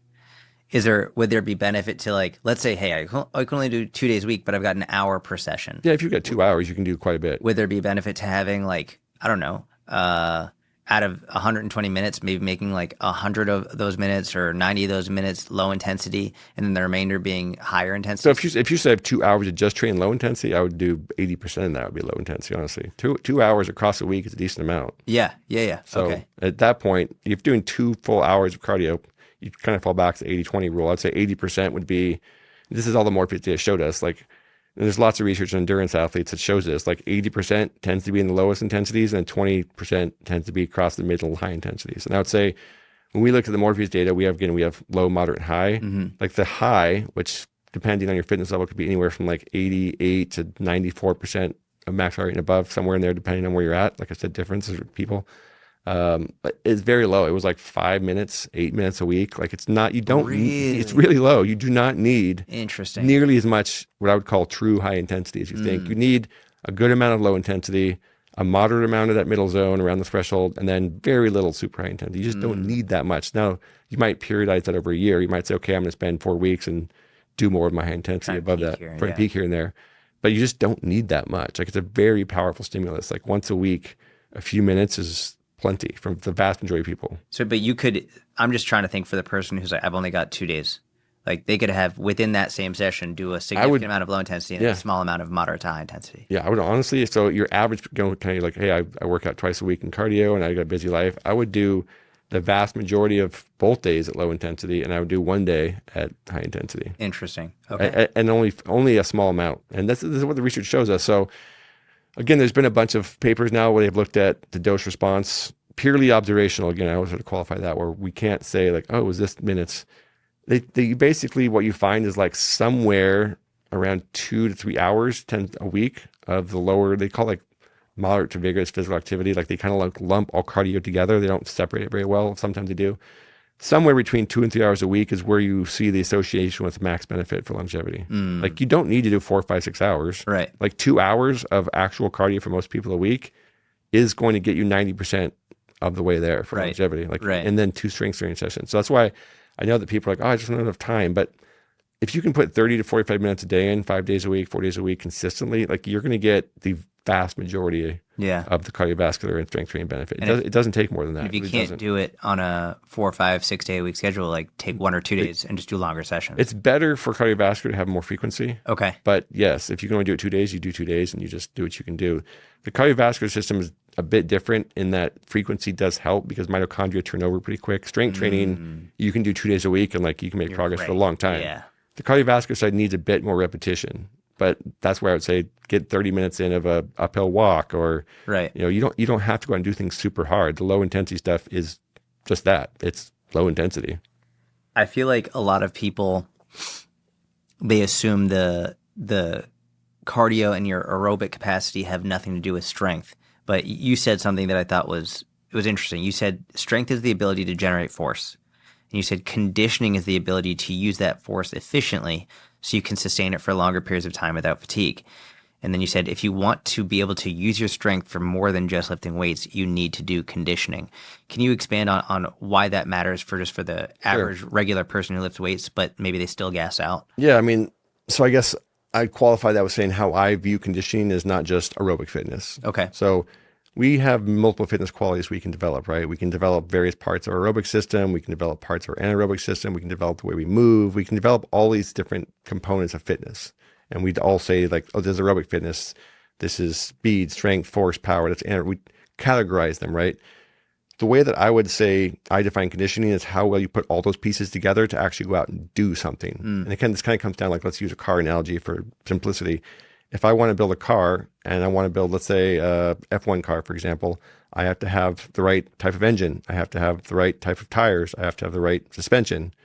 If I build those parts incorrectly, it's not going to be a very good F1 car. Right. And so to me, the components are just different levels of fitness. They all have to go together in a way that leads to actual performance. So if we look at something like combat sports, I have to build the right amount of aerobic fitness. I have to build the right amount of anaerobic fitness. I have to help them have the mobility and the movement capacity to turn that into power output. To me, that's conditioning. It's putting all these different pieces of fitness together. It's all encompassing. It's all encompassing. So that's what allows me to use my power and my strength across the fight is I've built the right qualities of fitness in the right combination and the right amounts of each. Much more specific. It's much more specific. Okay. So in order for us to use our strength, we have to have the right combination of fitness qualities to do that. For anything that's lasting longer than 60 seconds, the aerobic system is going to dictate how long you can use it. Like that's just how our body works. Our body cannot produce high forces and high power anaerobically for very long. I mean, it just can't. If you look at a 60-second sprint, it's going to be roughly, 55, 60% aerobic at that point total for the last minute, and then the rest will be anaerobic. We lose our capacity to produce energy anaerobically pretty quickly. It causes fatigue. So if you're looking to produce force and power across a soccer game, a football, a fight, the majority of the energy will come from the aerobic system. That's just the way the body works. So if you spend all your time building the anaerobic side, the strength, the force, the power, the speed, and you don't develop the aerobic side, you're missing that component, that strength will do you no good. You'll gas out. Like that's why fighters lose fights. Not because they were too anaerobic or too aerobic, it's because they were too anaerobic. So to me, conditioning is like, did we put the pieces together correctly? Did we build the right components? I think for me, the thing that stood out when I started including a lot more aerobic work, must be like 6-7 years ago now, was my ability to recover between sets of heavy strength dramatically improved. Absolutely. Like, which I feel like I was always told growing up in the powerlifting world, like, don't do low intensity cardio. You're going to reduce or remove or eliminate your body's ability to produce force. And what actually ended up happening was I was still able to get stronger and I was able to recover more quickly from my strength sets. Yeah, 100%. It's because, again, recovery is all aerobic. Right. The first thing that happens when you stop lifting weights is the aerobic system is driving the body back to normal. That parasympathetic system is turning back on to bring everything back down, and the sympathetic system is turning back down. So, again, if we're talking about training in life, the aerobic system is absolutely essential. Now, is it going to make you a better powerlifter at high levels? Of course not. Like, that's not what it's for. But for most purposes that we're talking about, for just I want to live a longer, healthier, higher quality of life, you need strength. It's important, obviously, but the aerobic system is the underlying central thing that's going to help you live that longer, healthier life, because your body is aerobically driven from start until you die, basically. You said something that I thought was really interesting. I want to talk about it. I actually believe there was a huge debate in your comment section over this. You said the most underrated tool for recovery and long-term progress is not zone 2 cardio, but actually is zone 1. Can you explain why and how people should use that? Yeah. I mean, again, we're putting our body under load through training, through life stress. All these things are going on. I think there's a lot more value in doing low intensity work to promote recovery and promote our body's ability to get back to being able to train than just sitting around and doing nothing. And we want to put our body under an amount of load that just facilitates movement. Like zone 1 to me is just movement with a low metabolic cost. What that means is I can produce movement that drives blood flow in my tissues. I can enhance the lymphatic tissue drainage. I can do a lot of things that our bodies are designed to do when they move without incurring this big cost that comes from higher intensity training. So zone 1 is really about just getting out there and moving and being active and getting your heart rate, 100, 110. It's kind of a very super light. Like just moving drives recovery, and it's part of how our body adapts and recovers. It needs movement to drive lymphatic tissue. It needs our lymphatic drainage. Lymphatic system works like a pump. If you move, the lymphatic system works. If you're stationary, it doesn't. Same way. So just being active and moving is going to help you promote recovery. And what's your favorite zone 1 activity? Hike. I just go hike. Yeah. Number one, I like being outdoors and I live in the mountains, so I go out and hike and do like that. It's light bike, could be, any sort of thing that gets your heart rate in that zone, and particularly low impact is really good for you. Whatever you enjoy doing, I would say, is a good way to do it. I go out and I have a swimming pool indoors, which is awesome. I tread water and I swim, that kind of stuff. So again, I'm not too far off 50. Low impact, moderate heart rate, low heart rate, really. This is typically the type of activity that when I tell people to do more of it, they're like, but that's not exercise. I'm like, what are you talking about? No, it's movement. Yeah. It's, but I feel like the more, especially now, you were talking about earlier, like nowadays we can sit at home, we can have our groceries delivered, we can stay on our couch, we don't have to be resilient at all. But it's this very light activity. Yeah, it's super beneficial. That is wildly beneficial. Yeah, it drives blood flow. Again, we want to drive blood flow and oxygen into our tissues. We want to use the lymphatic system. We want to get our bodies moving. Like that's what we're designed to do. We're designed to move. Yeah. And fundamentally, if we don't move, it degrades. So it's funny, you keep talking about the lymphatic system, and I know I'm going to get shit for this because I talk about it, but anytime lymphatic comes up, right now a big thing is the vibration plates. And people are like, what do you think about those? I'm like, I'd rather you go on a fucking walk. Yeah, just move. Like, yeah, maybe it does improve lymphatic drainage, but also walking does the same thing. Exactly. Or hiking or cycling or whatever, and you get all those extra benefits rather than standing on this fucking plate that you got off Amazon. Yeah, we don't need to invent things that can't replace movement. Yeah. Like movement's still better for you, especially if you do it outside. Yes, so agreed. I think we don't need to overcomplicate those things. So again, I think if the average person says, well, I really can't do more than 2 hours, whatever they say, like, okay, but just be active, be moving, try different types of movement, like go for a hike, go for a little bike ride. Like those things add up a lot. Who is the average person, or who's like the majority of people who use Morpheus? What's like the standard person? It's a combination of people. Then there's definitely some of the higher level athletes. We've got a lot of people, High Rocks using it now. We definitely have team sport athletes using it. But with the big push of Zone 2 and VO2 Max, like it really is a lot of the longevity population. They're just like, I really want to live that's most of a longer, healthier life. Yeah. And they know that VO2 Max is important. They don't really know how to improve it. And I think that's kind of where we live in now, where everyone's talking about VO2 Max and you're giving out these tips and strategies. But when it comes down to it, like, I don't really know what to do. And that's really what Morpheus helps you do. But I'm going to continue to develop that. So it does give you a more personalized, here's the workout or here's the program as we develop it. But yeah, I think it's just anybody who says like, I need to improve my VO2 max. What do I do? That's the best customer. And we did a bunch of education that goes along with it that amazing. Includes all this sort of stuff. So I've got courses and articles, obviously, but there's a lot of education that comes along with it rather than just like figure it out. We'll put a link in the show notes for anyone who wants to dive into it. I'm excited to try it out. So thank you for I think you really enjoy it. Like I said, I've spent 20 plus years now trying to understand how all this works. And really what it comes down to is what works for you is what all that matters. And that's going to be different for you than me, than anybody else. And to me, the fitness journey is exploring that. And it's fine to use other people's ideas and things and see if that works for you or incorporate them. But you've just got to learn how your body works. And it changes over time. I'm doing probably a third less training than I was in my 30s because that's just what I can do. I'm spending a lot more time. I spend, 2 to 3 hours a week focusing on recovery stuff. I deep water float and do decompression. I built a sauna, like do zone 1. Like I do a lot of stuff to promote recovery. And for me, I feel far better than I did when I was slamming heavy weights 6 days a week. Like it's just, you realize how much that stuff benefits you. I'm building a sauna right now. I'm very excited. I don't know if you saw it. It's a complicated process. There's a lot of details. I should say, let me rephrase that. I am not building a sauna. Yes. I'm paying a family-owned business to build a sauna. I did the same thing, but when you start researching the details of like the finish design standards, and like, there's so much. So I found a company that specialized in the finish design. I think at the end of the day, all saunas are beneficial for the most part, but there's probably some aspects to make it a little bit better than others. But I love this. So I do. We don't have to go deep down this rabbit hole, but what I do is a sauna with pool float. So one thing I'll tell people, if you have a gym access to a pool, use it. The pool to me is the single biggest thing you can do to promote movement recovery that you probably are not doing if you have access to one. Why? Because it's decompressive. So if there's one thing I've seen really push recovery that people would just never assume, it's decompression. Decompression is just unloading the joints in simplest terms, right? The pool, you're unweighting everything. And so all of a sudden we have these sensors in our joints and sensors through our body that keep compression going because of stability. And that locks us into range of motion to some extent. And it's a signal back to the brain about the sympathetic activity necessary. When we get in a pool, all that unloads. Like it's just this giant off switch for our central nervous system to like, and the sympathetic system just goes, it just decreases, allows you to do ranges of motion.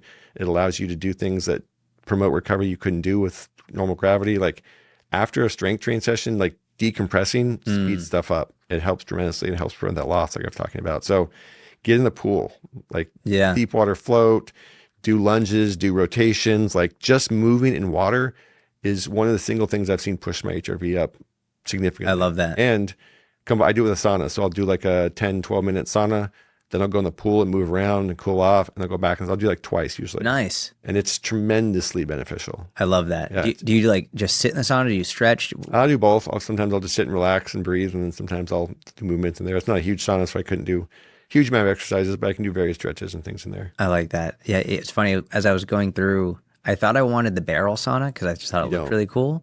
But then the guy who built it, distribution's terrible. He was like, "Yeah, that's exactly what he said." He was like, "No, it's not. You don't want that." And he's like, "We could build it, but like, trust me, you don't want it." Yeah. So this is a whole other topic. I don't know how many people will care about it, but the Finns have this thing called loili. I can't even. Say it. Yes. I don't know how to say it. I don't know how to say it. I sound ridiculous. Loili. I don't know how you guys can figure it out. I don't think they agree upon it, but it's like how the steam gets distributed and how the heat gets distributed through the sauna. And so there's a lot of things like you want your feet to be above the heater above. You want certain heights. You want certain venting, like certain heaters. I had no idea about any of this. There's a lot into it. Yeah. So like I said, when I got mine, I built it to the finished specs exactly, and it's phenomenal. But how hot does it get? So it depends on. Here's what I found too, and I've talked to a lot of people. The Finns do it hot in general, but it doesn't have to be. So I do kind of two ranges. Okay. When I want to do kind of lower and stuff at night that want to help promote sleep, I'll do around 170. Okay. And then if I want to do actual like hot stuff, like 180, 185. Yeah. And sometimes even now I'll go lower than 170, 160. And then I'll do some steam rounds obviously in there. But you don't need to do this like 210, 205. Like you just don't need that heat. Like it's massively more stressful. And I tried it. And like that actually had a negative effect when I did too much of it. Oh, interesting. Like, I couldn't sleep afterwards. Like it was just too much. Yeah. Maybe if I did lots and lots of it, I would adapt to it. Yeah. But you have to understand, you're stimulating heat shock protein, you're stimulating arterial blood flow, you're causing the blood vessels to relax, you're causing a parasympathetic rebound afterwards. Like you don't need to crank. It's the same thing. It's like anything else. Lots of high intensity. You don't need lots. You don't need lots of high intensity sauna. Yeah. But I try to do it 4 or 5 nights a week. Yeah. And I combine that with pool floating and decompression, and it's awesome. And do you have your own pool too? Yeah, I have an indoor pool. I got lucky. I bought a house. Awesome. Not intentionally, but the house I bought had an indoor pool. So you got the pool and the sauna? Yeah. That's incredible. Pool, sauna, and I have a river I can jump into for the cold plunge occasionally. That's amazing. We got a massage chair, hot tub. Like I built basically a spa. You got, you're the recovery king. That's incredible. I mean, like I said, the more you start doing these things, the better you feel. And so that's, I mean, I will say that's a good thing now about a lot of gyms is like the big box gyms are kind of back in my opinion. Like big box gyms seem to be like, oh, we want boutiques, like screw the big box gyms. But now big box gyms are pretty much making a comeback, and you've got the Lifetimes and all these gyms with tremendous facilities. Like use them. They've got hot tubs, they've got saunas, they've got steam rooms. Like use those facilities. Like they can make a big difference. It's not just the workout, it's all the other recovery stuff that makes a difference. So I mean, I'll spend 2 or 3 days a week of just recovery stuff because I feel a lot better afterwards. So do you have kids? No kids. No, that makes it easier. That's the unlock right there. Makes it exactly. But it works. I mean, even now when I book a hotel, like I'll find a hotel that's got a pool and hot tub. Smart. It just helps. Yeah. It does. The more you throw those things in, the more you're like, oh, this feels really good. Like, I feel loose afterwards. My body feels good. My HRVs shows that it's better for me. Like those things matter. Is there anything that I was too ignorant or didn't bring up or discuss with you today that you want to talk about? No, I don't think so. But I think we should circle back just the end here about the cardiovascular side of things. Yeah, please. Because I want people to understand the testing that they can get done to solve this. I love that. Right. So we don't have to go too far down the statin rabbit hole. But again, the medical industry is just going to look at you and say, okay, here's your blood markers, here's your family history, here's your age. Okay, yeah, we think you need a statin, right? Or they're going to look at you, oh, no, we don't think you need one. Like that's what they're going to do because that's what the formulas say. The reality is we can just measure whether or not you have cardiovascular disease. And the thing is, these studies have now come out that looked at statins and they're like, oh, look, see, this person didn't do anything for these people. Yeah, because they didn't have cardiovascular disease to begin with. Again, if you're not going to have it, you don't need a statin. You don't need any drug, right? So the downside to this is it's imperfect because the best form of it is expensive. But here's how this works. There's 2 types of tests you can get. They're both CT scans, right? So one is what people have heard of as a calcium score. So they just put you in a CT machine, does a bunch of imaging, they pull you back out, and it can quantify the calcified plaque. So if you don't understand this, what this means is when your body first starts forming plaque, it's considered soft plaque. It's again, the particles go into the arterial wall, they get oxidized, they get eaten by a macrophage, which is an immune cell, they eat more, they turn to foam cells, and blah, blah, blah. It's this soft plaque. And then over time, that's dangerous because that soft plaque is more prone to rupture. As time progresses, our body starts walling it off with calcium. And it's hardens and it calcifies, just like it sounds, it calcifies the plaque. It makes the plaque more stable. And one of the things that statins do is cause that process to happen faster. Like a good percentage of heart attacks happen in that soft plaque and mixed plaque. Far fewer heart attacks happen from the calcified plaque. So if you are going to have plaque, you want it to be calcified down the road. And again, that's one of the things statins do. But in the calcium scan, it's only looking at whether or not you have that calcified plaque, which is the end state, right? It's the end state of the disease. If you have more calcified plaque, you're obviously at more of a risk simply because it means you have more total plaque. Right. The problem with the calcium scan is it doesn't see any of the soft plaque, which is the earliest stages where you can do the most about it. And so the radiologist that I've worked with and had my scans done with, she's been doing this for 20 years. And she did an audit recently. She said something, I think she once said 70% of people that came back with a 0 calcium score had soft plaque. And she had somebody who came in with 80% blockage, all soft plaque, need a stent. So I'm not saying it's super common, but it happens. That happens, yeah. It happens. So The problem is, again, you say, oh, the calcium score is easiest. It's like $200 usually, sometimes less, sometimes insurance covers it. So it's certainly better than nothing. And if you have zero calcium, you're definitely at a much lower risk than if you have a high calcium, because it means you likely don't have as much soft plaque. You might have none, or you might have some. Some people might have a lot, but that's uncommon. So if you have a zero calcium score, it's definitely better than having a high calcium score, 100%. Right. But it's not a guarantee that you aren't in the earliest stages. And you might go do a calcium test 10 years later and like, oh, now I have it, but I thought I didn't. Okay, you could still have it in earlier stages. So if you just say, look, I just want something, some baseline, a calcium score is fine. It's going to give you at least some peace of mind that you don't have advanced stages. If you really want the full picture, you get what's called the CT angiogram. It's just a coronary CT angiogram. That basically it starts the exact same process. They put you in a CT, they pull you back out, and then they put contrast dye in. That contrast dye allows them to see the soft plaques. They put you back in the contrast dye, they pull you back out. Now they see both the calcified plaque from the first part, and they see the soft plaque from the second part. And they can see basically how much of those plaques are distributed throughout your arteries, and whether or not you have blockages or you don't have blockages. They can quantify the whole thing. So that is clearly a better one. Do you need to go through your doctor or can you just do this on your own? It depends on where you're at. So I was fortunate in the Seattle area. There's a place called Cardiovascular, and you can just cash pay. And I think it's like $1,500, $1,800. It's changed, but there's different places in different cities. Some of them are cash pay like this one. Sometimes you have to go through your doctor. The problem is a lot of cardiologists or just general doctors because, oh, you don't need that. Just go get a calcium score. Like, I hate to say this, but that's just what they're going to say. Yeah. So you can fight and say, no, I want the calcium score, or I want the full CT. I don't know why they won't just fucking let you do it. Because if every single person that needed it got it, you wouldn't have capacity for machines, sadly. That's just not going to happen. Yeah. Like the number of people who are going out of their way to be like, hey, I really want. Well, no, but I'm saying it's why insurance doesn't cover it. Why don't tell everybody. But I've never understood why doctors fight it. Yeah, I don't either. Like, I'm like, hey, could you test this blood for me as well? Yeah, and they're like, it's going to cost you. That's fine. I'll do it. But like, yeah, you don't really need it. But I'm telling you, take my money. Yeah, exactly. I want this. Like, I don't get it. I don't get it either. It's like I said, I think it comes back to the standard of care, and they're just trying to cover their asses, and it's just thinking about, their liabilities more than the outcomes they're trying to get for you. But again, there's a lot of cash pay places, not a lot, but there's a reasonable amount of cash pay places that can do it.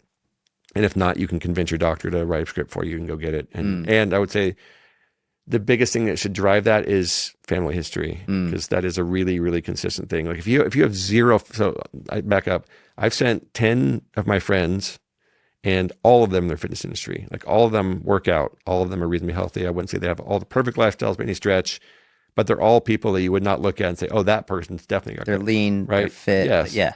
8 out of 10 have had cardiovascular disease, and 2 of them have had significant blockages to the point where they considered stenting but didn't. And they're all in their 40s. Like, these are not people in their 60s. Right. So again, a huge percentage of the population has plaque and just doesn't know about it. A third of them will die from it, and then the rest of them will probably die from something else before it kills them. Right. Right. So if you have family history, meaning mom, dad, brother, grandpas, all these people, if they've got a history of cardiovascular disease, which again, a huge percentage of the population has history because a third of people die from it. Yeah. Right. Yeah. It's common.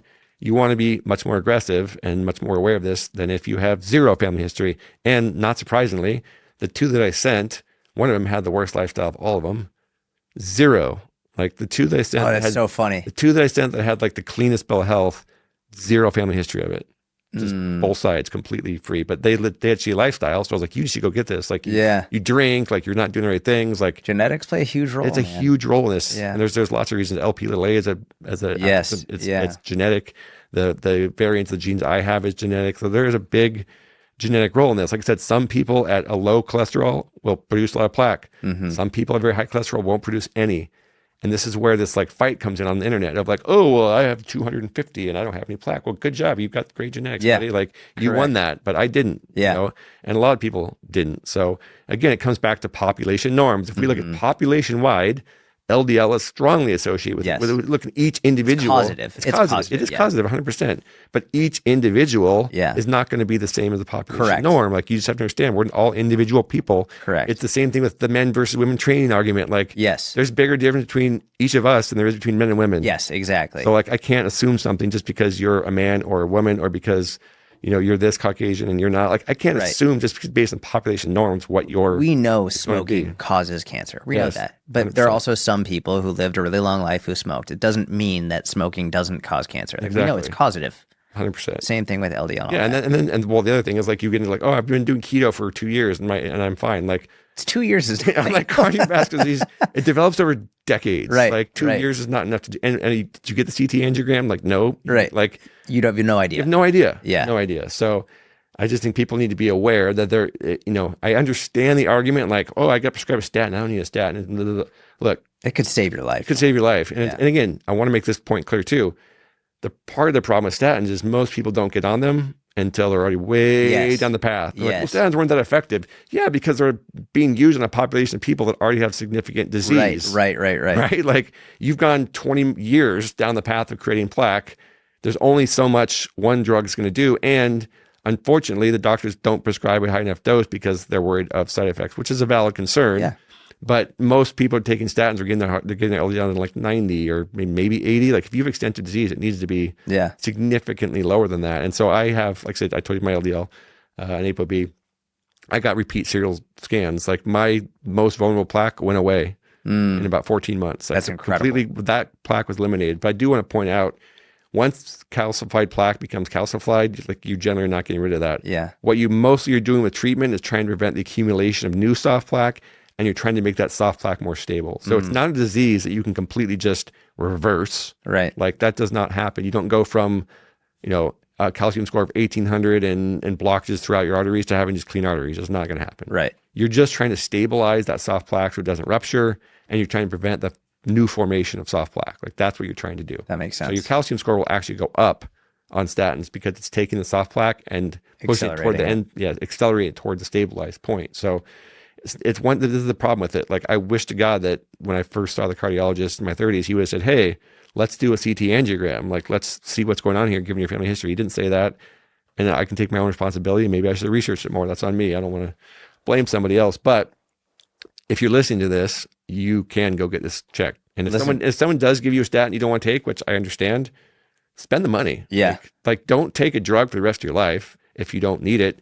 Go get a CT angiogram, because, again, keep in mind the medical system would rather say, oh, here's a statin, because it costs nothing compared to a CT angiogram. Like, it's less money to give you a statin for, I don't know, decades than spend $2,000 on a CT angiogram as an insurance company. That's part of why it doesn't happen. Insurance companies are just like, well, statistically, if they've got it, we'll give them a statin. If they don't have it, we'll just give them a statin rather than CT angiogram, because it's more profitable for them to just spend pennies on a dollar on statins now than to go spend $2,000 for you to get a CT angio. And if you get the CT angio and it comes back that you have these blockages, like, listen, I'm not telling what you tell people to take medication or not, but all the fear mongering on statins is infuriating me. Yeah. It's like, everything has side effects, like we've spoken about, but there's a cost and benefit. And typically, if you've got something, like, the benefit of it far outweighs the potential. Yeah, so it's taken me a bit of, so I've tried 3 statins now, and I do unfortunately get leg pain, and I didn't want to believe that I did, but I do. Myalgia from it. It's the most common thing. But here's a funny thing.